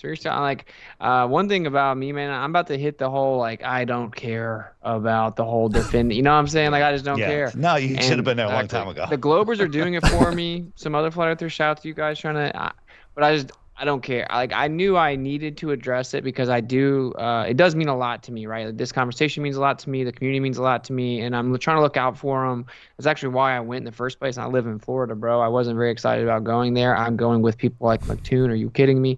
I'm in a box, staying up, not sleeping. It was miserable in many ways. I mean, it was pretty, and then I'm like, all right, we can go home now. It's pretty. I did confirm it was there. I saw it with my own eyes. We documented it. That's all cool. I'm trying to look out for people. So I'm trying to don't walk off the edge. You're falling for the trap. I think these are totally traps. I think that a lot of this stuff's being circulated to be easily debunked. It's to be divisive, to be misleading, to discredit us, right? And I just think don't fall for the traps. Just calm down, research things diligently. And I'll also say this. Since the whole topic here is, the flat earth model debunked, quote unquote, first of all, falsification is independent of replacement, okay? But the globe doesn't have a model. Like people always say that, and people just seem to assume that it exists. It actually doesn't have a working model. No one can ever show me an actual 2-scale sun-Earth model with accurate sunrises and sunsets that work geometrically. And every time I say that, people think that I'm just wrong. They just assume I'm wrong. Well, just show it to me. So email it to me, witsit@protonmail.com. Telegram @witsit. Let me know. Show me the working model. It can be a program, whatever. Show it to me. It doesn't exist. So this whole idea of like, haha, flat Earth model, replace it. It's like you don't have a model, and you had hundreds of years and billions of dollars in the mainstream pushes you, et cetera, et cetera. Like we're figuring it out. Now we got a new data point. I knew flat earthers that told me 2-3 years ago there was a 24-hour sun, right? Like they were like, I think there is one, or I have a friend who said there is one, and I'm just like, this is like Discord hearsay at this point. I've seen too much fakery. Like I don't know. So anyway, I know that was a lot, but just saying that.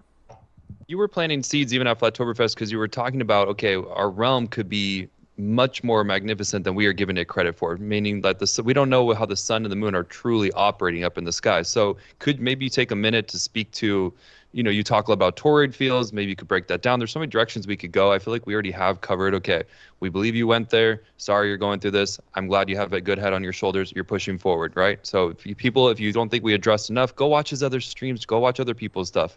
The point is now we can focus on what did you learn and what are you excited about going forward?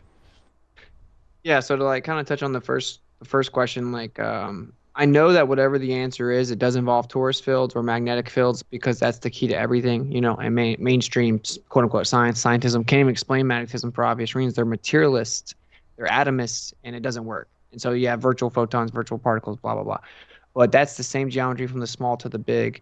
So either you have this idea of this singular pole in the north, and then you have this exterior, it's often depicted as a ring or something with the firmament coming down. That's this mainstream idea that has been pushed. Or you can have something like a bipolar model, right? Like I'm very open to bipolar models that happen for a couple years. Obviously, a magnetic field, you have like it's bipolar. You have two poles, right? And you can have a rotation and a counter rotation. And you can look this up. It's a well-known phenomenon. Now, this explains tons of things, a bipolar model. And you just have to work out certain details here and there. Or we live in like this kaleidoscope. If you look at a torus field towards the edge, it gets crazy, right? And if you actually look into dome optics and you look into a ferrocell, you got like endless possibilities, certainly as you get towards the edge of that torus field. So yeah, I know that what we're seeing is mind-blowing, and magnetism is mind-blowing here on the small scale. So imagine like the most majestic, perpetual, like mechanical realm that you can even fathom going all around you, where if you just get out away from some lights, it makes you speechless, right?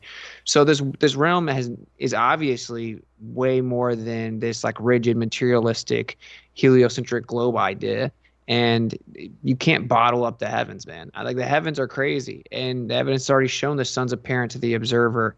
And yeah, it just is what it is. I've known this for a long time, and I'm interested in trying to figure it out. But I'm also very interested in figuring, or like really laying out that we need to address our limitations and being humble. The creator made something that you could never make it. Like just be humble and be like, this is amazing, this is incredible. Just look at the sky without light pollution. You think that you're going to fully understand how this whole thing works? You're not. Not that we shouldn't try to figure it out, but we should be humble, right? We should be grateful. We should be detaching from this lie, this claimed globe model. They don't have a model.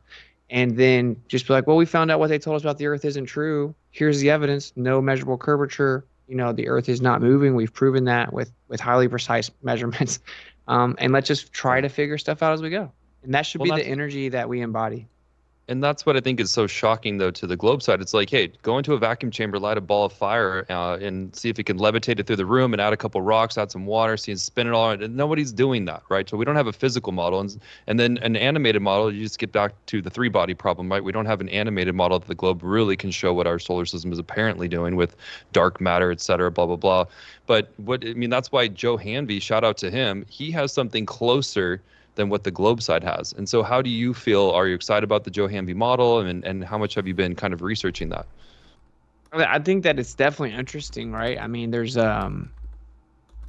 ostensibly I wouldn't say ostensibly, there's a proof of concept in like a very rigid way. Like it needs more work, right? It needs to be smoothed out and stuff, but I am very interested in it. I do know dome optics are very fascinating.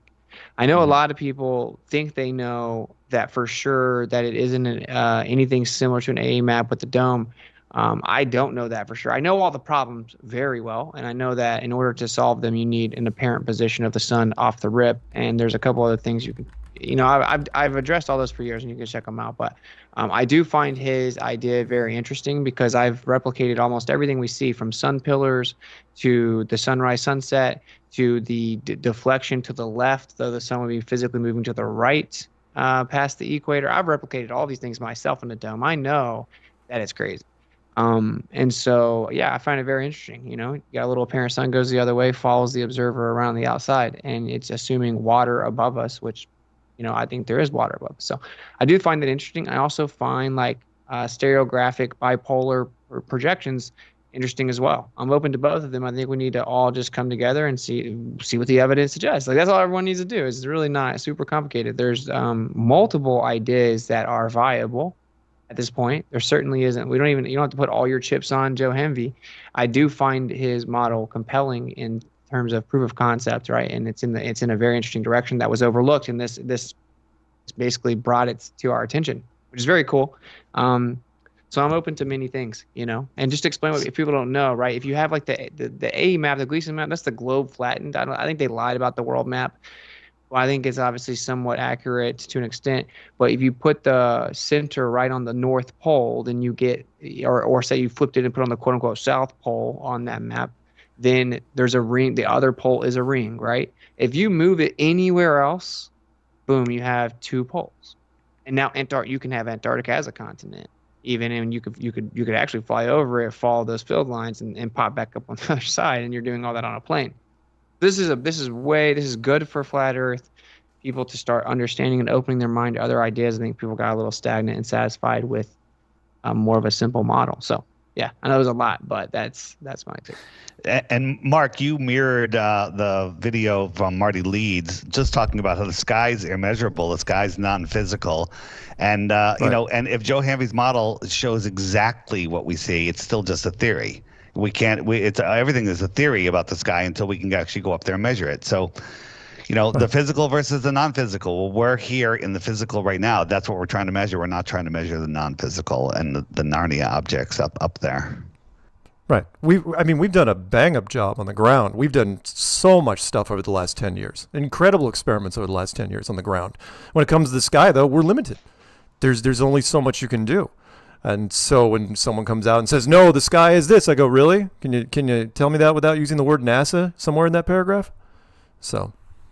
Yeah. Yeah. And so where do you think this drive comes from, Witsit, to push forward and to learn about flat Earth? How'd you even get into it? I mean, while we have you here, we could have started with that, but obviously we addressed the controversy first. But just because I'm curious, I don't really know how you even got into flat Earth. I heard the rapper B.O.B. say it, and I suggested all my friends listen to him because he was dropping the Elements mixtapes, which had a bunch of other conspiracy in it that I knew to be true. And I'm like, why would you do that to me? It's got everyone to listen to you.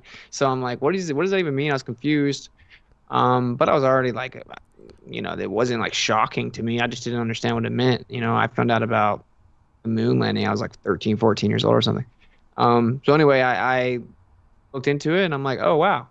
It very quickly knew something was there because I thought there'd be thousands and thousands of pictures of the Earth from space, and then there wasn't, right? They claimed the last real picture was from 72. So anyway, and that was a politician's do, was fake. To expedite, I just kept to myself. I told people in my real life, but then I found out about the ether. I found out about electricity, magnetism, fatherheads of electrical field theory, Nikola Tesla, how they hid his work, they bastardized all of that, and that the devotion to heliocentrism caused them to throw all of that out. And now mainstream is just bumbling around as materialist and atomist, and it's stupid. So then I became obsessed. Bob reached out to me, got me to come online. And to answer your question really succinctly, I think it's extremely important, and the lie is so devastating to our worldviews as children when we're told that we're the tiny speck of dust in the ever-expanding universe of nothingness, and you're made of stardust, and it's all insignificant and random, but the evidence has definitively shown that's not true, and it's hidden and suppressed. And so no one will stop me from talking about this. I mean, when it comes to money and all that, that's been long, that ship has sailed. I've been debanked, kicked off everything you can imagine almost. This has been terrible for me financially, so that's off the table. Don't care about that. And I just know that we were lied to about the realm and the nature where we live and cosmology, and it's extremely important. Truth's always important, but this has major implications, certainly in terms of creation and creationism. And so no one has to worry about that. Like, no one's going to deter me away from it. I feel led to do it. I'm very passionate about it. I think it's extremely important. And to be honest, I'm pretty used to being attacked at this point. So, it could have been worse people to go through it. Absolutely. No, that's so fascinating because that's similar to, obviously you're in your prime, you have a lot of gifts. You could be using that to kind of cater to what the Matrix, I hate to say it like that, but let's say the globe side would support and could elevate your and maybe financial systems and using your abilities to learn about things, like you said, but it's this drive for truth. And I think that's what really needs to be another just focus for the people out there that are doubters and skeptics. It's like, there's not a lot of gain when you get to the flat side. There's nothing but mockery and ridicule. We get it from our family, we get it from friends, we get it from the world. This whole final experiment thing is just to make flat earthers look dumber than they've already tried to make us look, and that they're covering up something so important that it's about who we are and where we are, and it's worth fighting for, right? That's absolutely why we're all here. Yep. Hey, Austin, you mentioned the moon landing a second ago. With all the trips to the moon, they only photographed the Earth. Is it one time or two times? Whatever. Yeah, a couple times. One time. But hold on. That's not my question.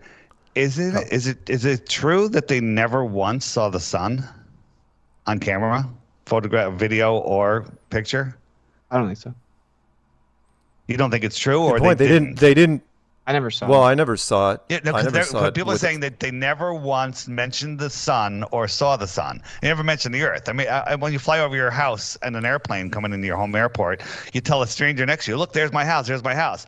On the moon, every other word should have been, oh my God, look at the Earth. There's the Earth, there's the United States, oh my God. But the sun, I think that would get your attention up there, no? Yeah. I have some undercover videos I've talked to astronauts I haven't released yet because I don't want to blow my cover at the at the Kennedy Space Center where I go talk to them. But I've gotten very contradictory testimony about the sun and what the sun appears to look like in space and its effect on stars. They can't even keep their story straight. Supposedly been up there. They tell me different things. They literally have to be lying. So yeah, it's probably a difficult lie, I guess what I'm saying. To try to imitate what the sun would look like out there. They can't even figure it out now. So I wouldn't be surprised if they omitted it. Yeah. And to your question, David, just for the record, the first blue marble shot was Apollo 17, 1972, on the return trip home, which was the last mission. They waited until the last mission before they took a shot of the Earth, and we all seen it. It's the bottom part of Africa and all of Antarctica, which is amazing. It's it's a North American space agency. Why wouldn't you? That's not what it stands for. But why wouldn't you take a picture of the United States? No, it took Africa and Antarctica, which is the only continent they showed its entirety. I thought that was brilliant. And then the second blue marble shot wasn't taken until the summer of 2015 when we started rolling. And and I knew this because Obama, it was in his press release, and the press release was written by Scott Kelly, supposedly on the space station. The second blue marble shot, it's really 43 years. You never took another shot.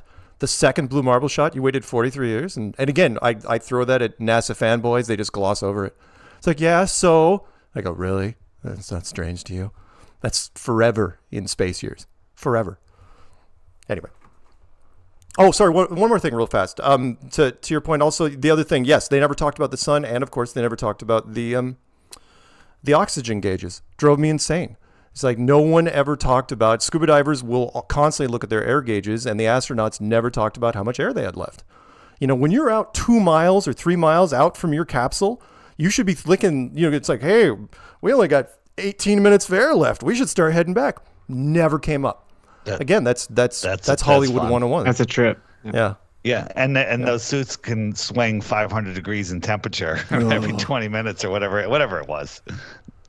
That's by the way what I was hoping Duffy would go with. I know DJ would gasp in horror if I actually went for it, which was because I've asked for years. It's loan me any of the spacesuits from any era and throw me in a vacuum chamber at a university with another astronaut. I hope with another astronaut. Hopefully that would be nice to have. Wait, hold on, Austin. You asked one? Yeah. I asked an astronaut about that. Yeah. What'd you say? It was so fake and lame. She said, I'm like, so if you test the astronaut or the suits out on the Earth in a vacuum chamber? She said, yeah. Well, she hesitated, then she said, yeah.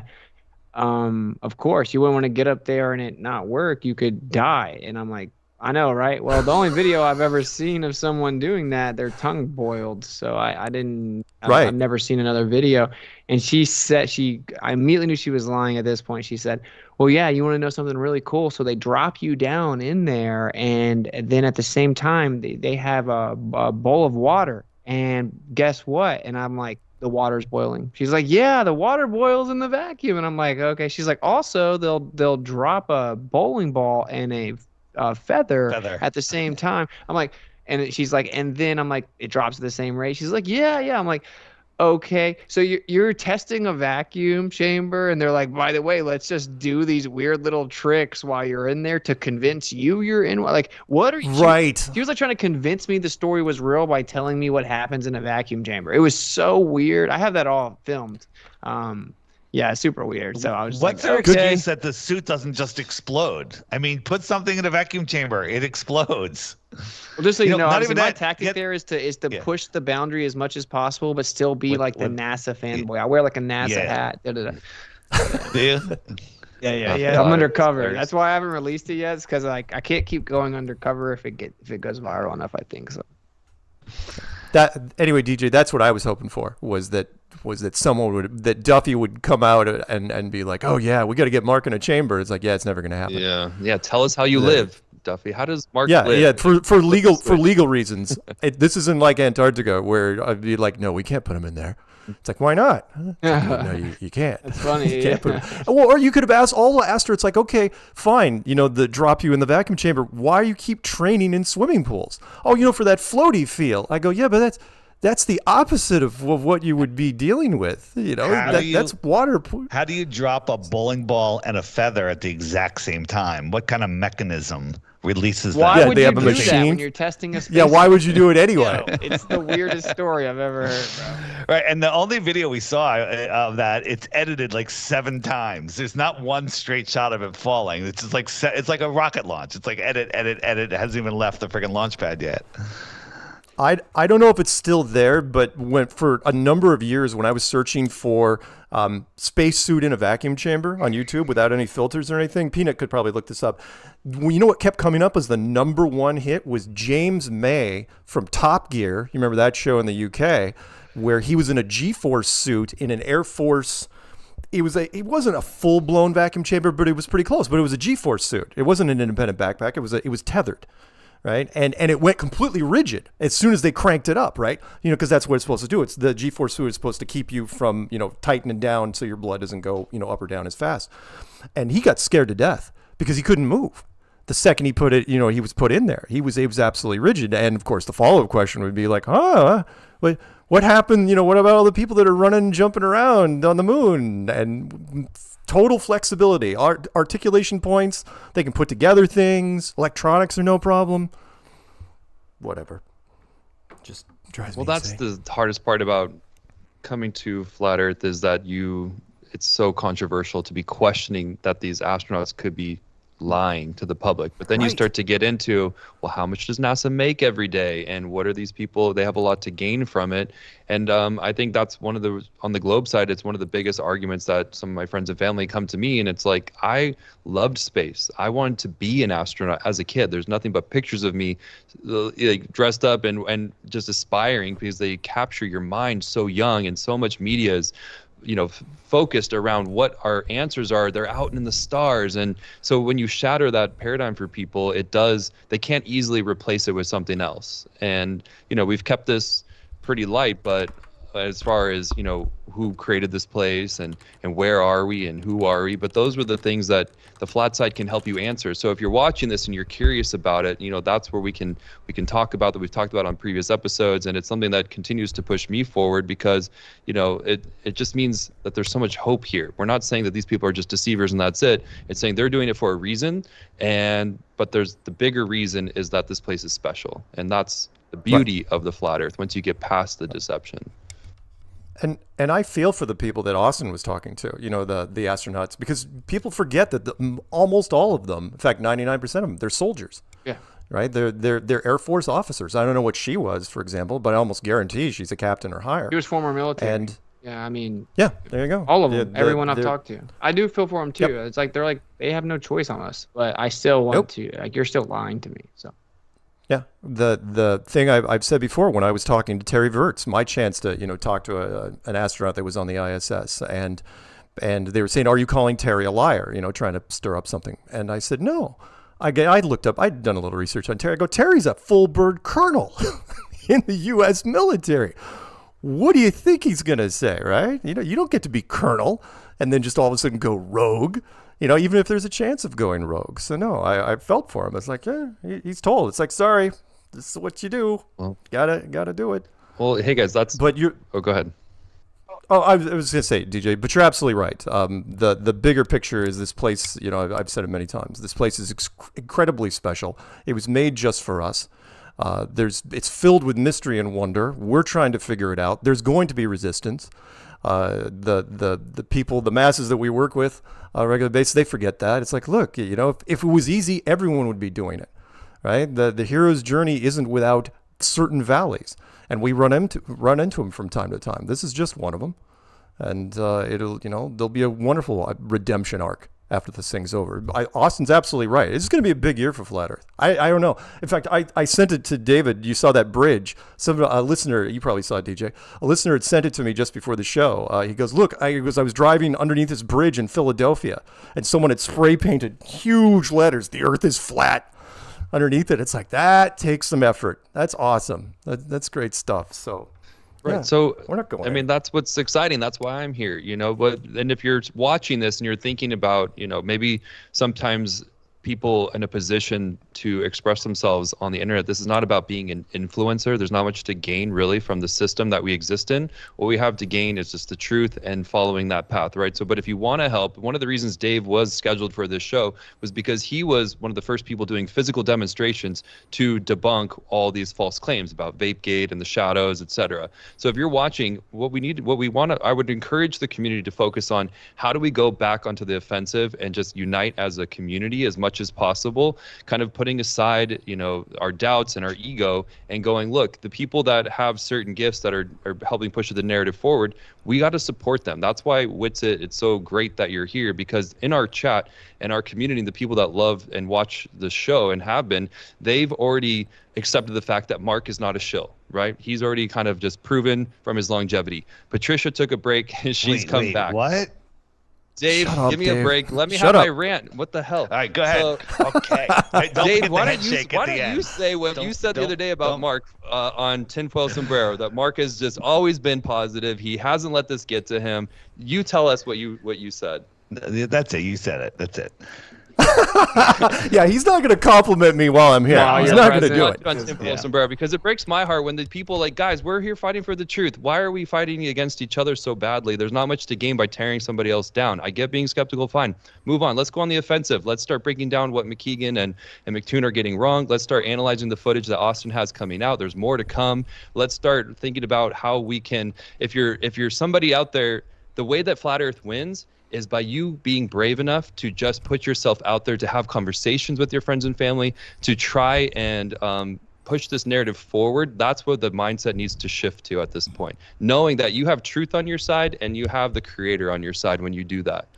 So, yeah, that's why I'm here, and it's not easy for everybody, and it doesn't mean you're better or whatever. It's just, what else is there? What is there to lose at this point? We see the hopelessness out in the world. We see the despair. We see that people are not fulfilled. This is the best thing, not just Flat Earth. It's just truth in general. And, Witsit, you have a lot of nothing but my respect. And I'm just super impressed with the way that you've been able to address the claims. Obviously, it was fired up. It's probably hard on you, on your family during these times. And people aren't saying it enough. And instead, it's like, let's continue to push the people forward who can help Flat Earth wake people up, and then we can get to where we're supposed to be. Thank you, brother. It's crazy. It's just all crazy. It feels like a movie, right? It just feels like if someone was writing this, it's literally the story of good and evil is playing out before our eyes in my mind. It's like the creator. Hey, By the way, can I take one shot at Austin? Yeah. There was only one sentence that I wouldn't have said when you were out there, because you were almost feeding the chat rooms with this one, which was, if I'm not mistaken, I'm going to screw it up verbatim. No, where you said the mountains in the distance, you could almost reach out and touch them. Oh my God. Yeah. I wasn't even looking at the computer. I heard this. It's like, oh, dude, don't say that. don't say that. He said it like three times. Yeah, I know. That's And just true. It's just true. It's weird. I go, they're going to light him up for that one. It's weird how close they look, even though they're like miles away. It's like really. It's because really it's crazy. so clear. It's because it's so clear and dry. I guess, I don't know. When we first got there, he was like, you guys see this mountain right here? Don't walk too close to it. There's a bunch of crevasses. This is probably on Jaren's behind the scenes. I have the GoPro of this as well. And then he's like, I know that mountain looks like it's literally right there and you can touch it, but it's a couple kilometers away.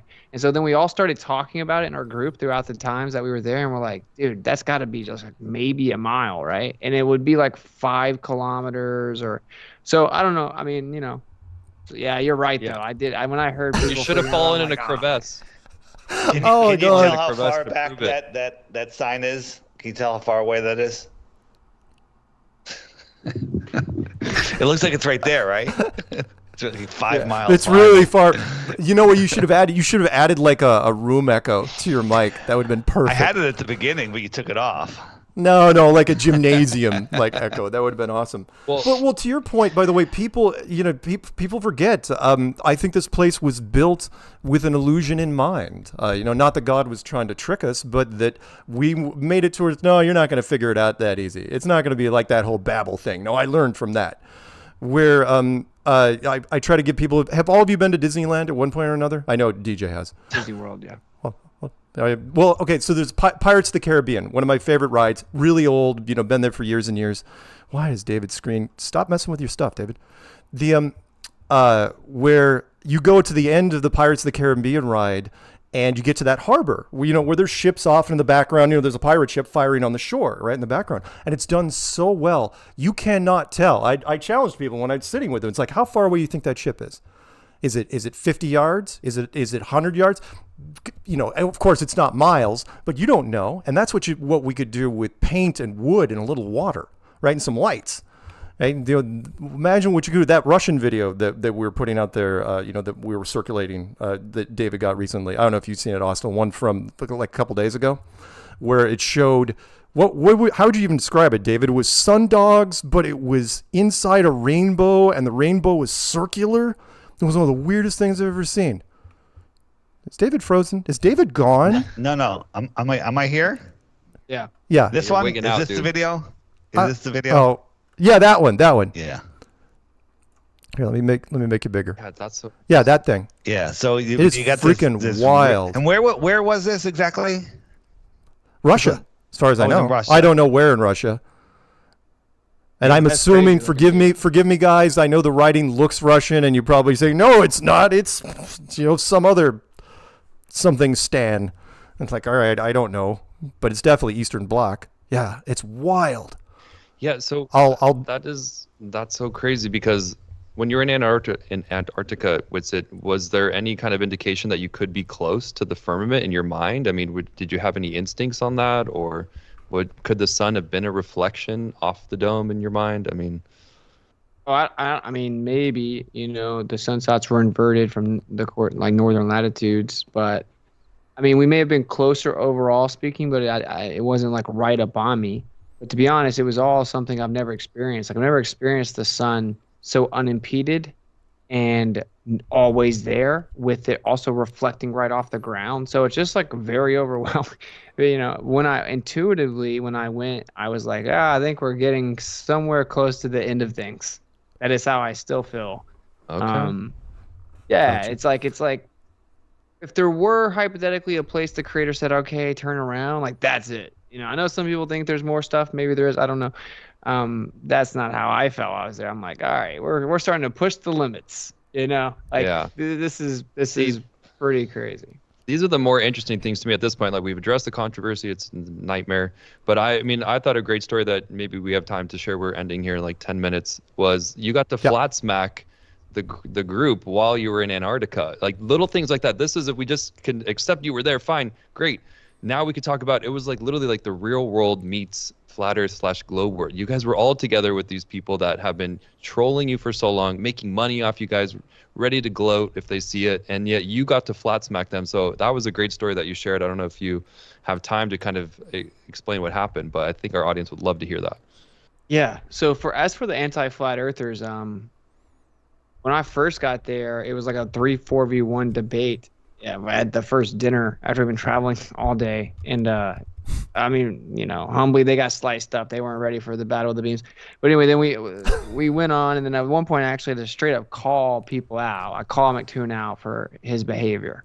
We'll just leave it there, like historically. I had to call him out, put him in his place, whatever. But then what was interesting, I think you're alluding to this, which is like towards the end, we had got our flight bumped up a day because of unpredicted weather or unexpected weather.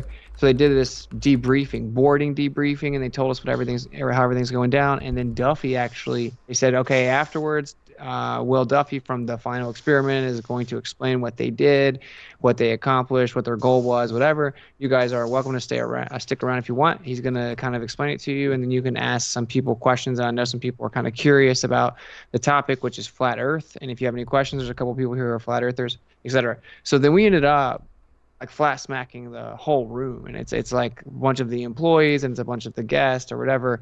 That should be recorded as well. I mean, I know it is recorded by a few different people. And yeah, that was really cool. I'm hitting them with explaining the radio wave thing, explaining all the details.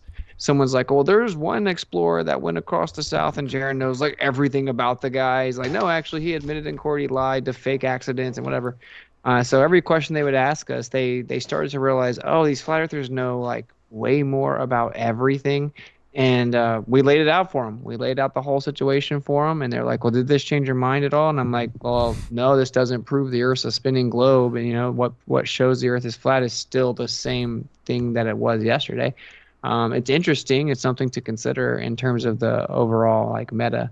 And, yeah, it was cool. They pushed back a little bit, then they realized really quickly that they didn't really know enough to. And so they just listened. It was cool. And a lot of people thanked us and were sincerely thanking us. That's very fascinating. It's very interesting. I'm glad that you kind of showed us what it really means and what you guys really think. And so it's pretty cool. I really want that footage. I guess that was all, I don't even make sarcastic yet. But yeah, it was cool. It was very cool.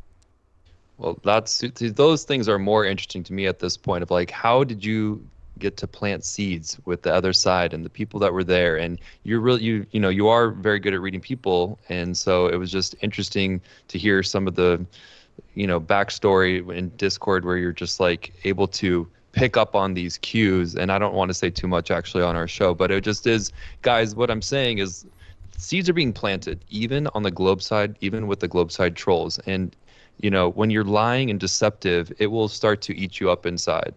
It will do nothing to satisfy your soul.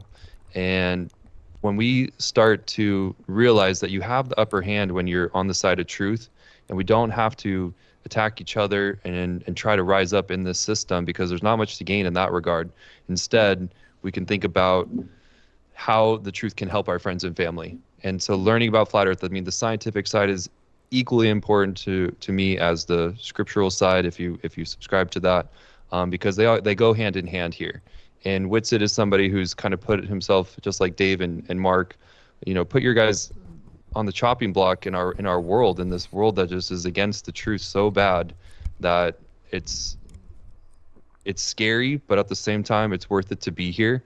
And there's more of these stories that we can learn about what Witsit is, he's done trying to satisfy all these falsehoods. He's done a great job.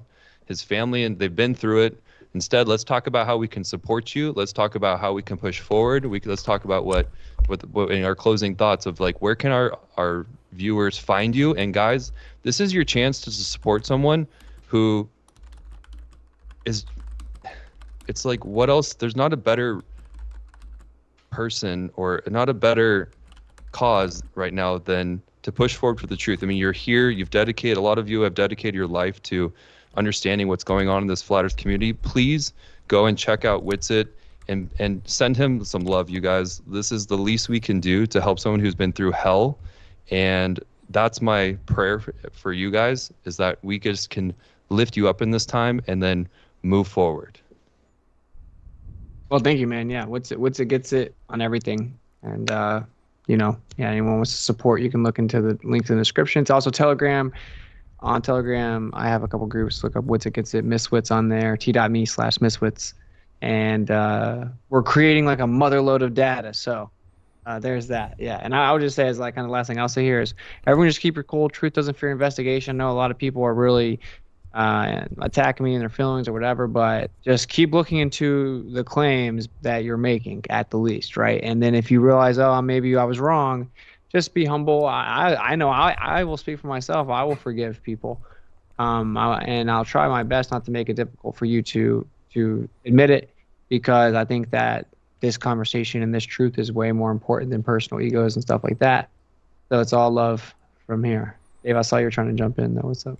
No, I was just going to say that I've been lying. I'm actually in Duffy's studio right now, and if you look, you can actually see that his logo is right behind me. And so I'm actually in Duffy's studio. He's my cousin. Oh my God! Go with the Rothschild. What was that? Is that your closing remark, Dave? That's my closing remark. Nice. Yeah. Nice.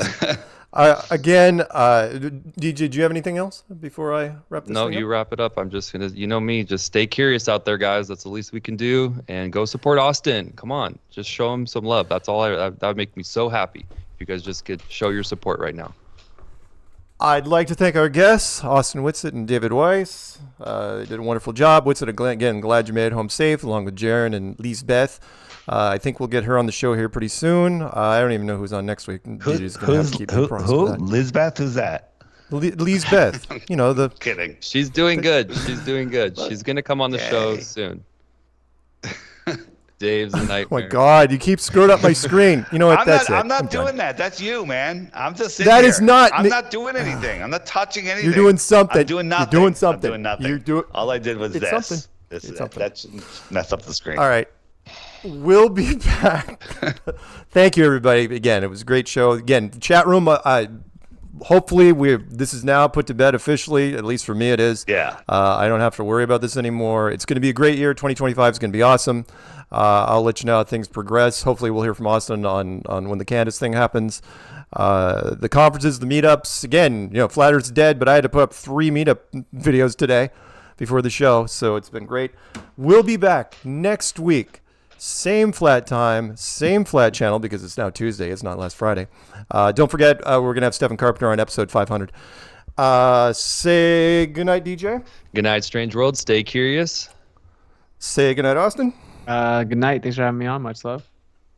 Right on. Say goodnight, Dave. Good night, everybody. Thanks for having me on again. Our pleasure.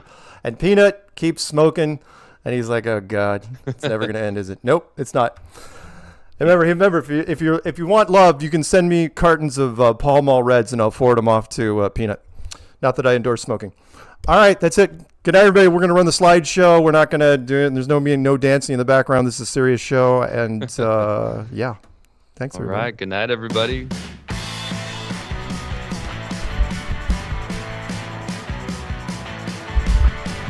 Thanks, Austin, David. You guys can bug out whenever. Thank you.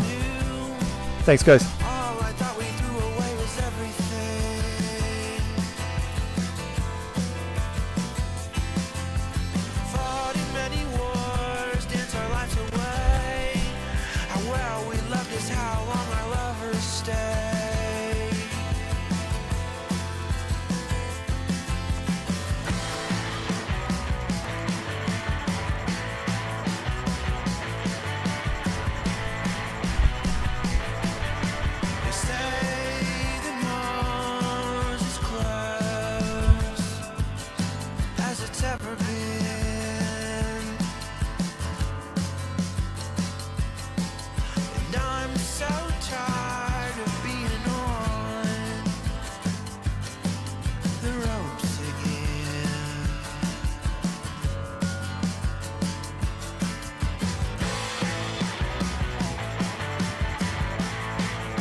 spin. Wound up chasing stars all over again. There's words for what you got, what you have, and what you'll ever need.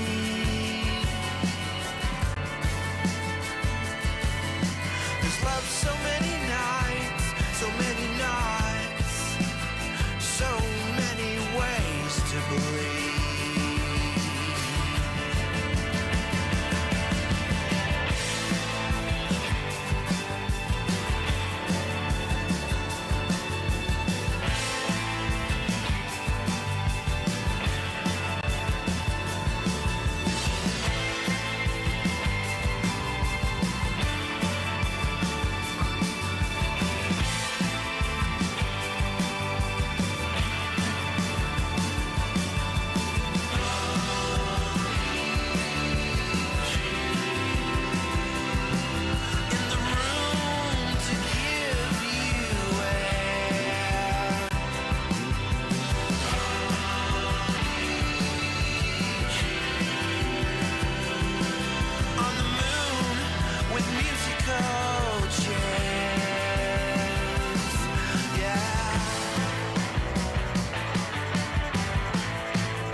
I'm gonna run the Hey, Stefan clip at the end. into her Give me a second. PJs, with her cup of cocoa and her 6 marshmallows.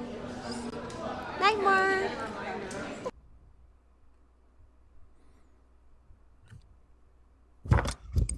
Mike Jack. Jack. You